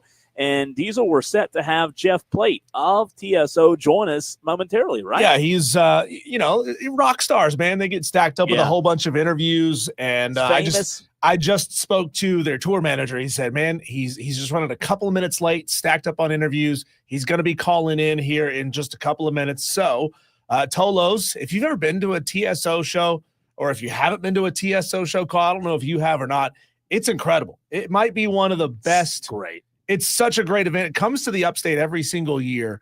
Number one, because, the Upstate sells out their show every time they come. And that's right. Obviously you do that, they want to come back and they want to play here again. But it's just such an amazing show, whether you're into the sort of calmer, sweeter Christmas stories or the heavy metal side. They got that too, but that's him calling in. Cole, let me grab this phone call. Let's go. I can't wait to talk to Jeff, and Trans-Siberian Orchestra set this up with us, and he's making his radio tour, I guess is what you would call it. As look, this is coming up in a few months. Jeff's joining us to promote it. We'll have tickets, and we'll get you ready for it coming up here. Christmas will be here for you, know it. And it's such a good time of year. As Diesel said, it's always sold out in Greenville. They do Greenville, the Upstate, not just Greenville. The Upstate does a terrific job in selling this thing out. Jeff, how are you, man? Hey, how you doing? Doing fantastic. I love Trans-Siberian Orchestra. Our audience does as well, man. They sell that thing out over at the Well every single year. I know you've been on your tour day radio lately doing some interviews, promoting what's happening or coming up, rather, later this year. What's your favorite part about doing this event in the Upstate every year? Oh, man. It'd be easy to say all of it. I mean, that's honestly the truth. I think that the biggest reward is just you end the show, people are on their feet, people are clapping, people are smiling. Paul O'Neill created the Trans-Siberian Orchestra back in 1996, and really one of his main goals was to give people a chance to escape for a couple hours and enjoy a show, enjoy musicianship, enjoy production, enjoy, just the spirit of Christmas, being good to one another, go on an emotional ride with this band. And Paul really struck gold with this style of music that he kind of created back in 1996. And here we are. It's almost 30 years later. TSO is still getting bigger every year, and we all couldn't be prouder. Hey, Jeff, I know that you're going to be playing the Christmas tunes, but is it possible that I could get you guys to sneak Hall of the Mountain King in this year? I love that song. I've been a Sabotage fan for years and years. If people don't know, TSO, before they were TSO, they were Sabotage, a heavy metal band that was amazing, wrote some killer songs, and I loved them. You guys are going to be here in the Upstate December 12th. That is a 4 and an 8 o'clock show at Bon Secours Wellness Arena. How do you keep yourself fit to be able to do 2 shows a night for a couple of months a year? Well, I've been here from the beginning. So we have been running on this pace with this many shows in this time period pretty much for 20 years. Wow. Everybody that's a part of this knows what they're getting into. So, everybody gets in shape. Personally, I just stay in shape. I keep drumming, I keep exercising, I eat right, and I'm ready to go when I get there. But the tour is a grind. We have 2 different groups, an East Coast and a West Coast. We are performing, I think it's 109 shows in just over 7 weeks. So even if you split that in half over that period of time, it's a lot of work. But, like I said, everybody really, really takes it to heart. The crew, now those guys are the ones that I tip my hat to, because they put this thing up, they take it down, they get us from city to city. Everything is always on time, and they've got the biggest workload of all. And here again, they know what they're getting into too, but they keep coming back every year. Jeff, for those that don't know, what's your role, man? I am the drummer in the band. Oh, I'm the drummer in the band. I joined Sabotage in '94. The original drummer, Steve Wacholtz, stepped out of the band Sabotage, so I was called in and been there ever since. And, you know, a couple of years later, TSO was pretty much created on the back of the song Christmas Eve Sarajevo 1224. And, you know, as I mentioned, I've been here from the very beginning of this, 30 years. Jeff, I've probably seen Trans-Siberian Orchestra, I'd say at least 4 times, maybe 5 times. The show is incredible every single time. For those who don't know, you go through not the movie A Christmas Story, but A Christmas Story for the first half of the show.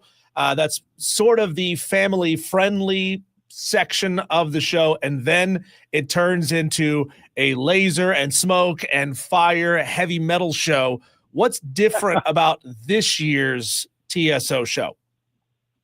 Well, every year we try to do something different with the production and the look of the show itself. You know, there's always new technology. There's always some new effect, some new lighting scheme, some new video content or something. But we always try to change up the set list. You know, we have a number of albums to choose from, so there's no shortage of music.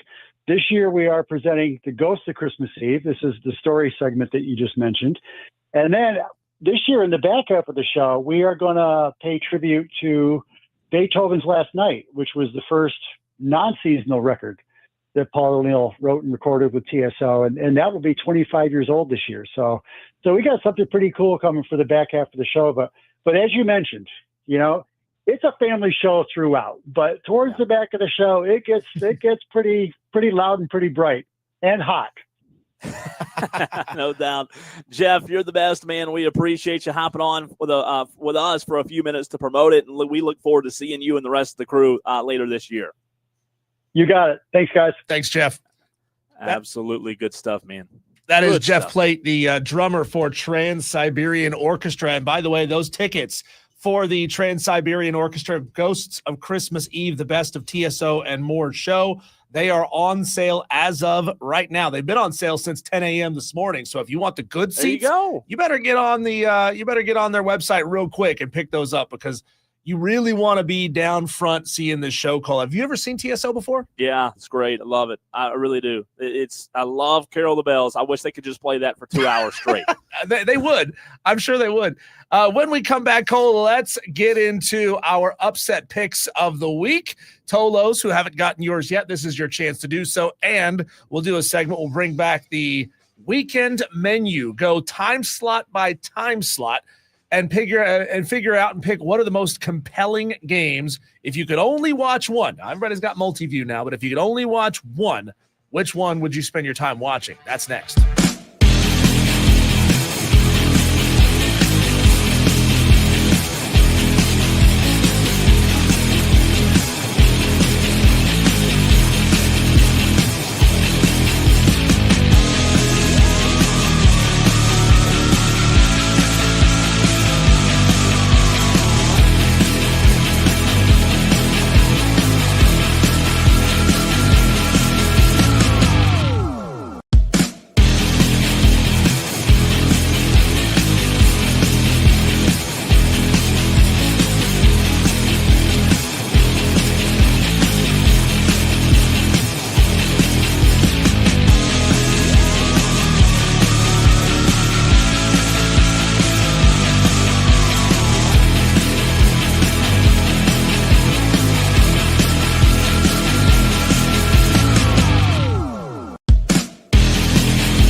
Wire to the tracks. Electrifying sports talk from start to finish. You're going wire to wire With Diesel and Cole Bryson. on the Fan Upstate. Tolos, we are coming down the stretch here now. 2 hours left to get us your Week 3 upset picks.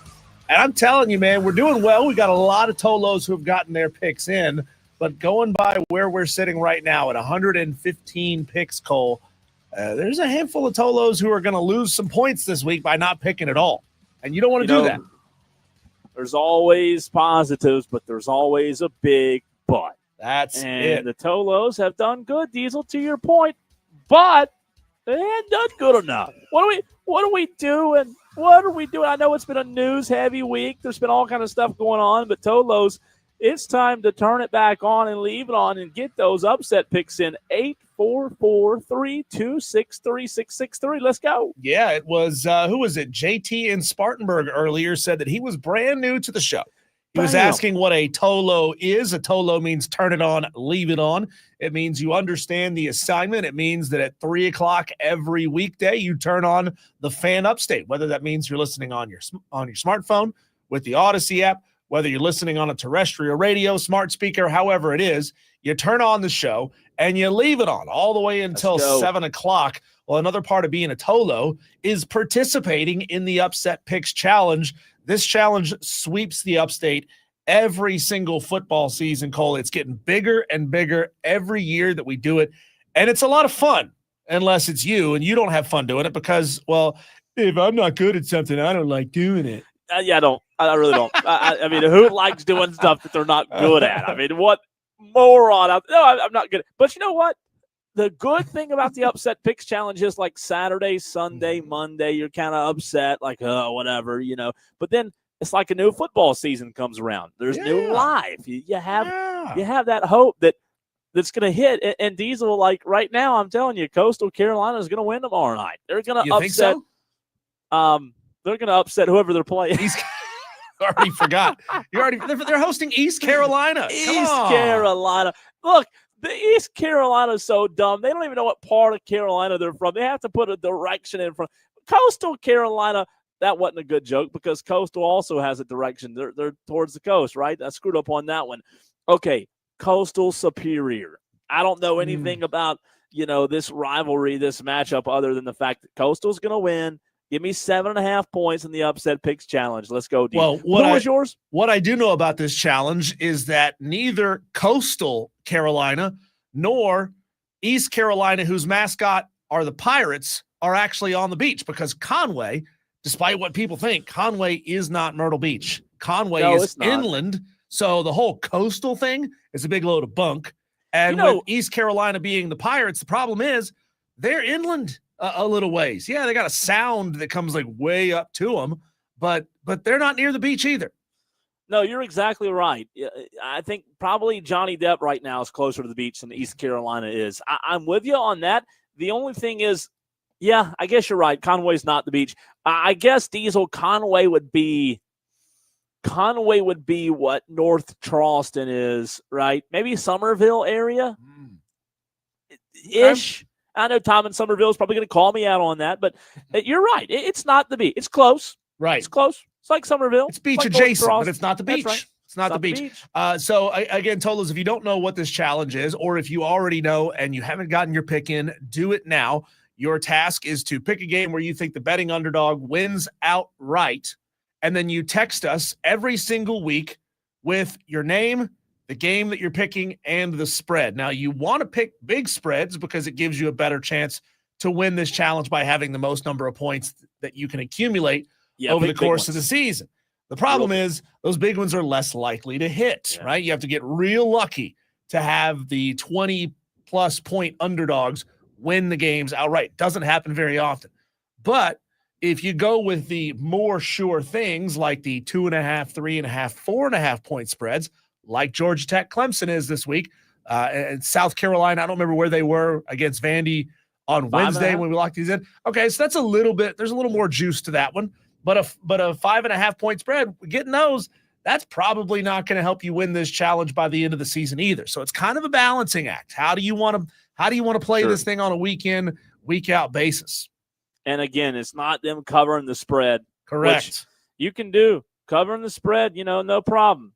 We can pick that. But, boy, seems like for whatever reason, winning outright, picking that outright, winner's difficult. I hope I can do it this week. I hadn't hit yet this year, but I am believing. I am having a lot of faith right now in the Coastal Carolina Chanticleers to get it done. Well, wouldn't you know it, Cole? You called out Tom, and Tom has appeared. Ooh. Tom in Somerville. Are you going to take that from Cole? I didn't hear what he said. I did not hear what he said. So what did he say? He said Somerville sucks and South Carolina's going to lose. No, he didn't say that. He didn't say that. But he did say Somerville's not anywhere near the beach. That's probably true. You're from Somerville, you know. Yeah, I mean, it's like, depending on how fast you drive, you can get to the beach in 15, 20 minutes. True. So it's closer than Spartanburg. I know that. But what's up, Tom?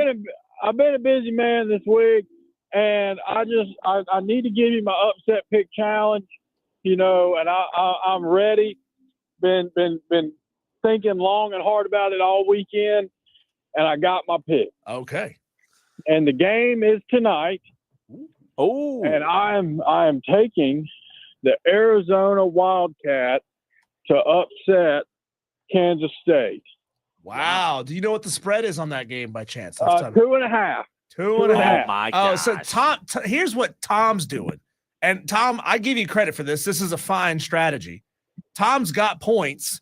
Now he's just trying to just add a little bit to it here and there while everybody else around him gets their picks wrong and loses points. Tom's just going to slowly, quietly add a couple of points here and there. Exactly. They always say early in the season, you got to get your wins while you can. And, pretty soon conference play is going to start. We're going to have to start taking some shots here. But I'm going to take it easy one more week. I feel good about it. And then next week, we're going to start reaching for the stars. Okay. I like it. What are the Gamecocks going to do tomorrow, Tom? It's one day, man. Big game, night game, under the lights against Vandy. I mean, we need a prediction. Oh, I told you the other day, they're going to get an interception or turnover late. Defense is going to seal the deal like we've come to expect. Heisman's going to be Heisman, and the Gamecocks are going to win the game 31-24. Write it down. The Gamecocks are going to win, and I'm not going to dog on the Tigers. I said the other day they were going to win with ease. I still feel that way. Clemson's going to look good. Their fans are going to start to buy the hype. And, come into November, we'll show them who daddy is again. But I'll give them that this weekend. I wrote it down. So, what did your probation officer just say? I don't have one of those. Y'all remember old Johnny? He calls in sometimes. Oh, his brother Johnny. He's out of minutes, so he needs to go get more minutes. I'm surprised he didn't call us collect, Yeah, the cell phone company got mad at him because he used all his minutes, so he can't get any more minutes till the first. So when the first rolls around, Johnny will have more minutes. Okay, thanks. Only call on the first. Thanks, Tom. Thanks, Tom. Go Gamecocks. And I did Tolos. I did write it down. I did on the stream. If you're watching, I wrote it down. 31-24 was Tom's prediction. How about let's that? See if it happens. Now let's see. That's an interesting strategy Tom is taking there. And Tolos, you got a little strategy lesson from Tom. He's hit 3 in a row to start the season, but he only has 11 points. Here's the thing. I don't know if Tom realizes that he is 24 points behind USC Justin.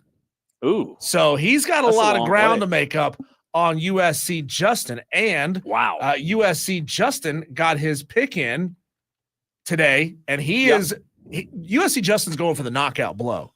He's taking Utah at Wyoming plus 23.5 points. So he hits that one. He is going to be so far ahead of everybody else, it's not going to be funny.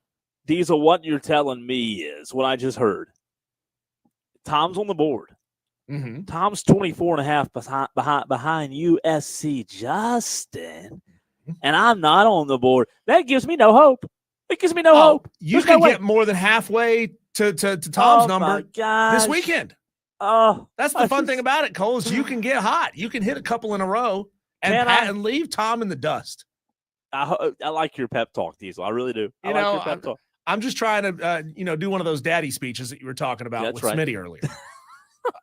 I don't know where that could be clipped and used. That could be good audio. We had some weird conversations with Smitty. I do hope he answers his phone next time we call.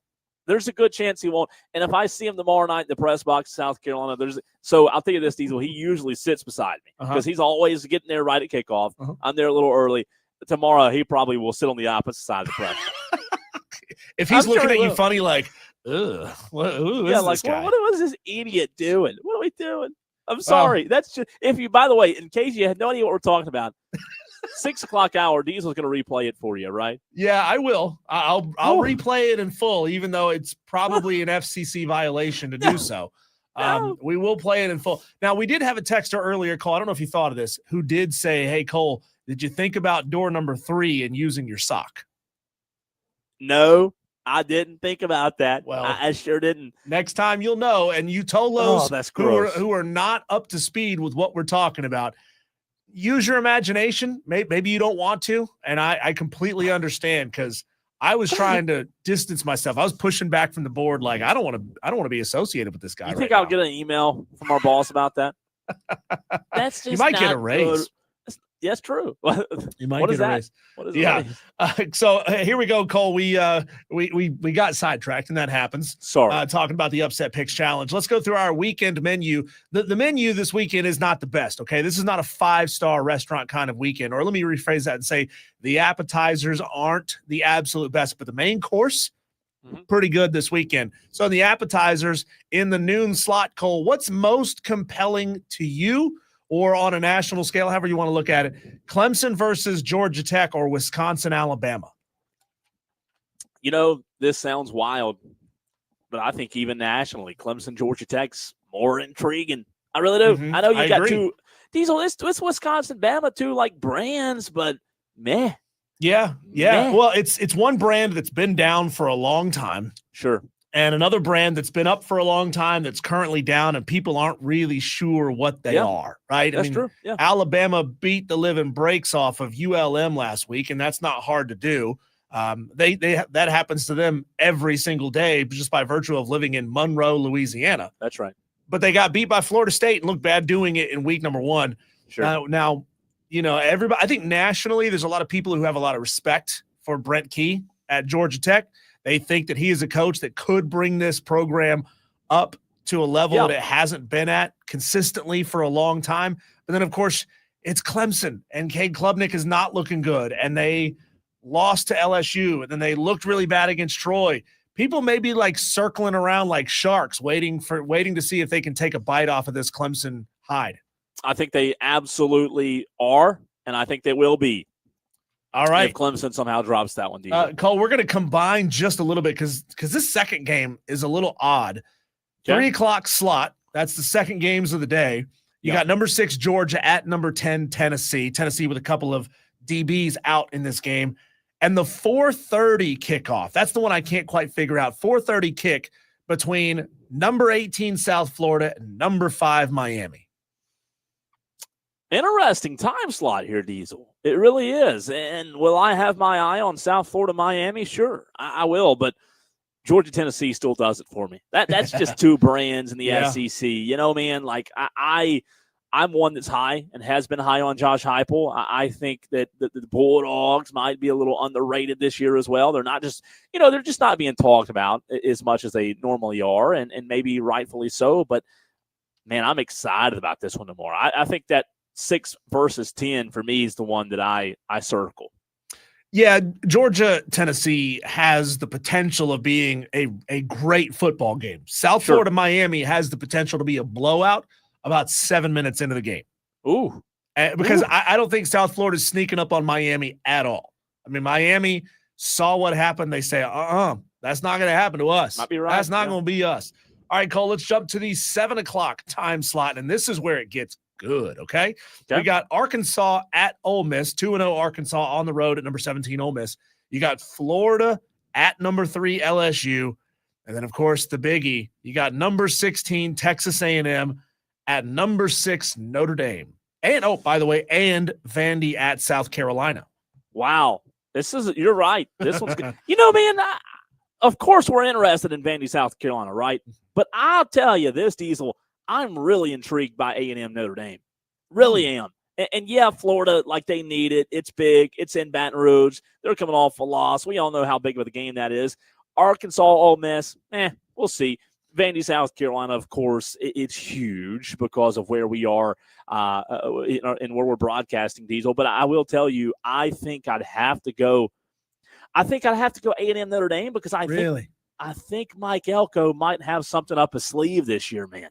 I don't know. I just don't have a whole lot of faith in A&M. And there's a lot of people who kind of write A&M off as that all style, no substance kind of program. And Notre Dame's kind of the same way a lot of the time. Yeah, they ease their way into the playoff because they're an independent and they have that brand power. I really think there's a lot of juice on this Diego Pavia story. I know Vanderbilt doesn't have a number next to their name, which I think is a massive oversight for Vandy to not be ranked at least in that 20 range. Yep. But especially because of what they did at Virginia Tech. But they're on the road at South Carolina. This is one of those opportunities for Lenoris Sellers, or as Tom calls him, Leheisman. I didn't realize that he was he was of the Jewish faith now, but Leheisman has a chance to really show out and look amazing. I think this environment's going to be amazing and phenomenal on TV. Diesel, what would you have told me if I 10 years ago in the year 2015 would have said Vandy, South Carolina might be the biggest game that night? You would have said, are you on crack cocaine? Like, whose house are we playing PlayStation at? Right. Are they having, what are we doing here? Is it drinking game? You know what I mean? It would have been laughed at. But the fact of the matter is, Diego Pavia, like him or not, has brought Vanderbilt to a place of somewhat national relevance. Mm-hmm. And you know what, man? We're going to see. I said it yesterday. That party kind of came to an end last year when Vandy got knocked off by the Gamecocks, right? That candle kind of burned out and that flame went away. And you know what? The Gamecocks early in the season have a chance to kind of do that again tomorrow night. I think they can, but it's going to be a lot of fun. And finally, Cole, a little midnight snack or a 10:30 snack. Ooh. You got Minnesota at Cal. You got Texas State at Arizona State. Texas State moving up into the Pac next year. Any interest in a little late night trip to the fridge for that one? No, okay. Not really. Okay. Now, I will say, look, ACC team involved, even though they're really not. Cal is. Come on, they're not in the ACC.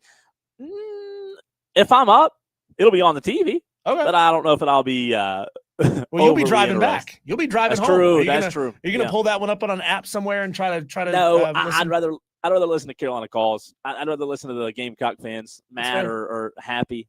You're right about that. Yes, it should be fun though. Best radio show, and it wasn't even a true radio show I ever heard. Was this was back in the years where Tennessee was bad, like bad. Oh, orange pants bad, where they had an internet only call-in show immediately after. So you would leave a voicemail. You had 30 seconds to leave a voicemail, and it was expletive this, expletive that, beep, beep, beep. And they didn't have to beep anything because it was internet. You could say whatever you want on the internet. Oh, you talk about a great show. Man. That's funny. I love it. Diesel, let's revisit a conversation from yesterday. We keep it local on this show. We had Clay Hendricks on yesterday, as we do every Thursday late in the show. A lot of you Tolos didn't hear it. It's late, Thursday night. We get it. But guess what? We'll have that interview for you next right here on the Fan Upstate.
out there.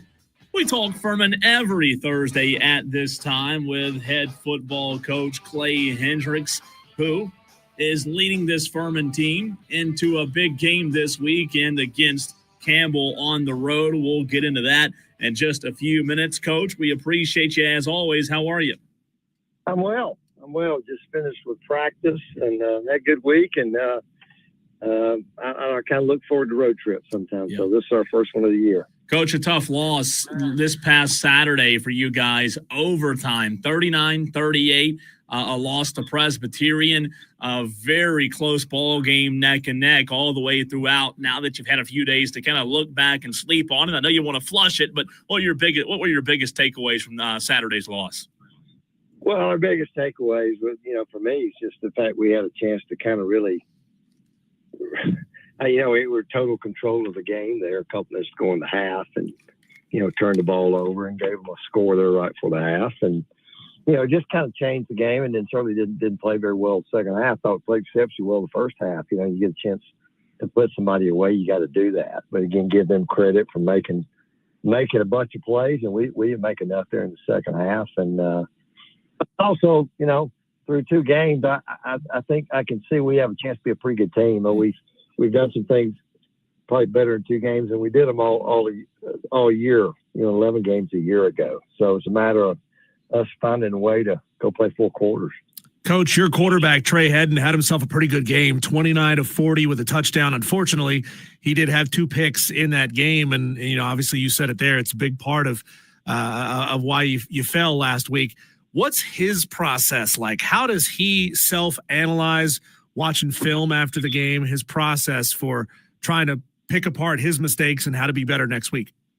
Well, I think he's a true student of the game. I don't know if we have a guy on our team that spends more time watching it. I see him in the office. He just seems to be the guy I see more than anybody else around there. So I think he was 21 or 24 at one time. He, talented guy. I think he moves on. He's really like a lot of guys on our team. A couple of fundamental issues catch up with us when we don't do exactly. I think one of the picks we were way too deep on the drop, and it's kind of hard to play offensive tackle when you don't have a pretty good idea where the quarterback is. And then just continue to make good decisions. He's done that, and he did some really good things.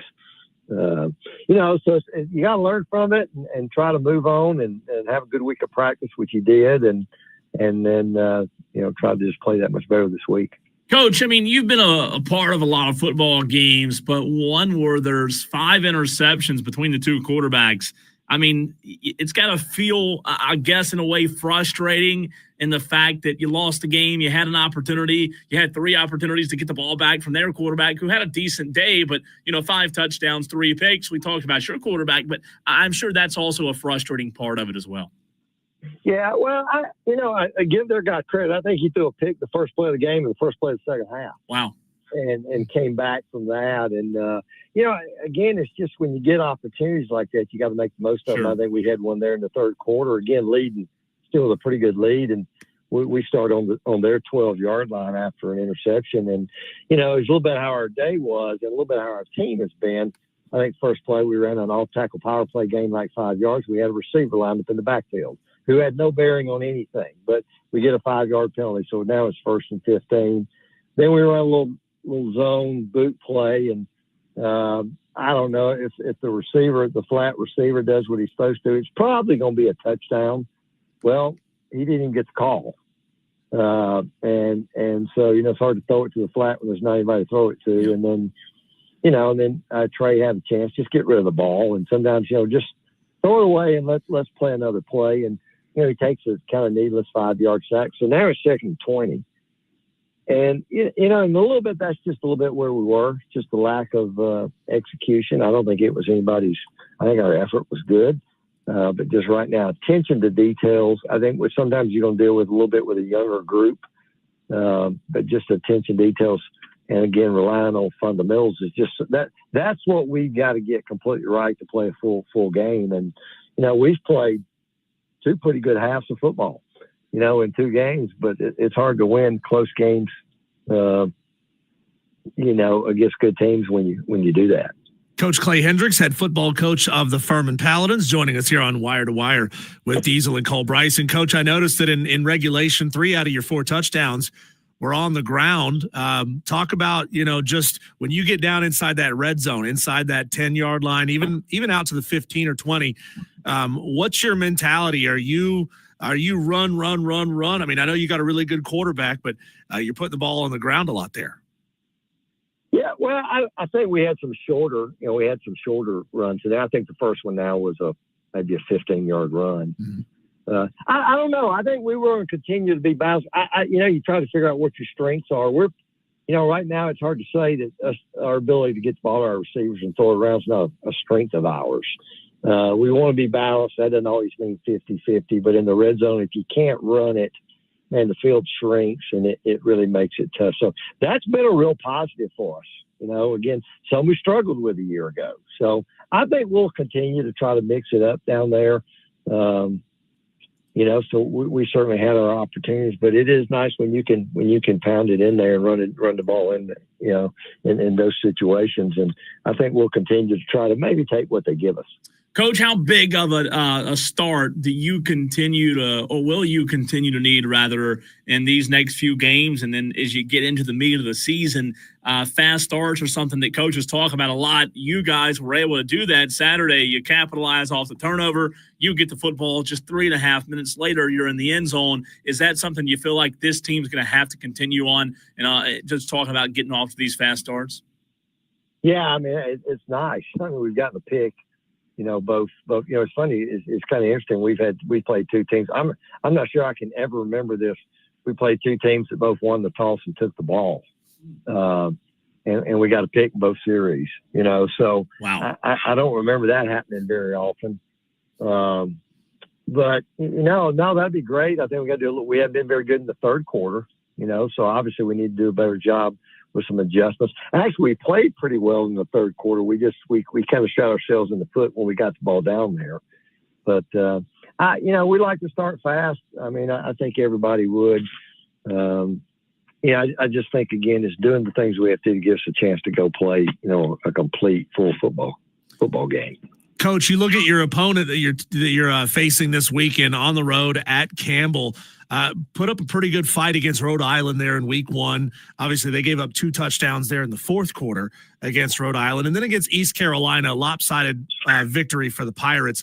What can you learn from a game like the East Carolina-Campbell game to try to replicate what it is East Carolina did? Because obviously with a game that lopsided, basically nothing went right for Campbell. Yeah, they got the hole pretty quickly. I think it's more about they played 2 games, we played 2 games, so now you got film on people. They're a program that they're kind of living with a transfer portal right now. I think they've got mid-50s new players this year. So that first game I'm sure would have been a challenge without having any kind of video on them. But you got 2 games, you've watched them.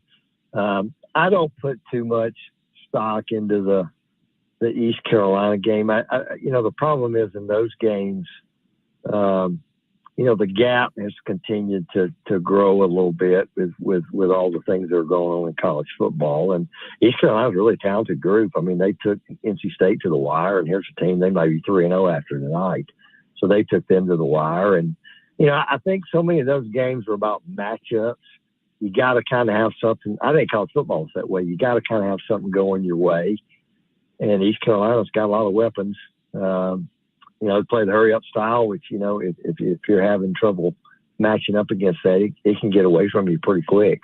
So you'd love to have some of those players they have that speed. But I like our players. Again, I think it's just being able to go out and execute and do what we do. We're a little different schematically than East Carolina.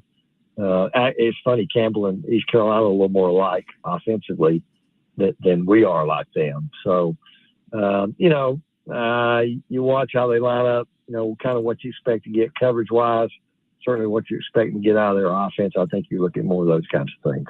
Coach, how do you evaluate your run production, through 2 games? You're rotating guys like Gavin Hall and Jaquan Smith a pretty good bit. Other guys are getting the ball as well, but those two being your steady 1-2 punch. How do you evaluate what they've done through 2 games? Yeah, I think we're making progress there. At the quarterback position, we've taken some negative plays there that we need to be able to eliminate. Sometimes maybe it's not his fault, but sometimes it's we need to get rid of the football. I think we'll continue to look at how people try to defend us, and maybe is what the best way to attack somebody. There may be times we're letting people gang up on us a little bit too much, and the world we're in now, if you put a lot of guys in there, they're putting a lot of guys in there. It's usually an unblocked hat, and our quarterback's not a.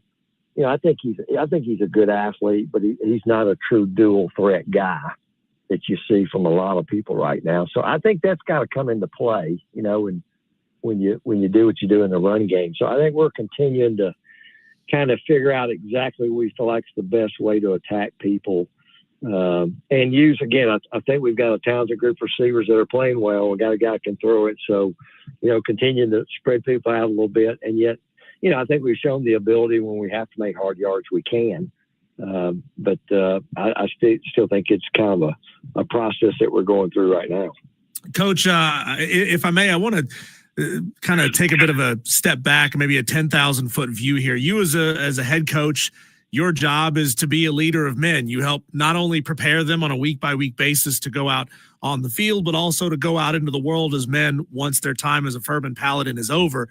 How do you address situations like what we saw yesterday with the tragic shooting of that media member? And do you deal with it right then and there on the spot? Do you wait until a certain time of the season to try to talk to your guys about that? How do you tackle that? No, I kind of like to deal with it as things come about. It's funny you asked me. I mean, probably it's 6:35 right now. Probably at about 5:50, I was addressing it with our team. That was kind of what I finished with today. And we talked about 9/11. I don't have many guys that were born before 2000. Thanks, Coach. Now I feel old. I think we got 3 guys. I think I had 3 guys throw hands up. And I just remember sitting in Timmons Arena, which is where we were in those days. And I'll never forget Bobby Johnson. We were going to Liberty that weekend to play. And, y'all have those moments that you remember where you were when certain things happen. And I remember Bobby Johnson walking into our offensive staff meeting and saying a plane had flown into one of the towers. I just had in my mind, I'm thinking some small little, I don't know, 8-seater, 6-seater had done it. And obviously, obviously it was what it was. I remember practicing that week, the entire week, because they kept saying, we're going to play. And then finally we came off the field on Thursday. And again, we're supposed to go to Liberty to play. And they said, we're not going to play. And then, so I don't know, just it's an evil world out there right now, which is, when you try to talk to you guys about that and trying to make a difference. I'd actually just commended about 5 guys we had to go to elementary school this morning. I got a couple of calls about how great they did, which didn't surprise me at all. And then, I addressed the Charlie Kirk situation, and man, I can't say I was a follower of his, but I knew enough about him. When I saw him, I liked listening to him. And I know not everybody agrees with his politics, but man, what a great dad, husband, if you know anything about him, and he just was so respectful of other people, even when they disagreed with him. And that's just the world we're right now. And we lack a ton of that. And, we're hoping we're raising young men that are going to be great fathers and husbands and community leaders. And a part of that is being able to disagree with somebody without it turning into tragedy. And so I think, I think that's my main job. Now we need to win games too. And we want to do both, but I don't know. For me, that's always been important. I've been around, I've been fortunate to play for guys and work for guys who felt similarly. And, as long as I'm coach, that's what we'll kind of continue to try to do. Coach, that's real well said. Before we let you go, keys to victory for the Furman Paladins to get the win on the road at Campbell Saturday in your mind? We just got to keep getting better. I like our team, and I think we're as good as anybody. We got an open date next week. Then we start conference play, and we're a little banged up. We'd like to get healthy, but at the end of the day, can we go be better in lots of areas? Can we be a better fundamental football team? Can we be better in the detail aspect of it? Because our guys are playing hard. And we've shown the ability to be explosive offensively and shown the ability to play really good defense. And so, we just got to keep improving and go play a full court game. Coach, good luck to you this weekend. Go get them. Hey, thank you. It's great being with you. Absolutely. Always good stuff, man. Yep. Always good stuff with Coach Clay.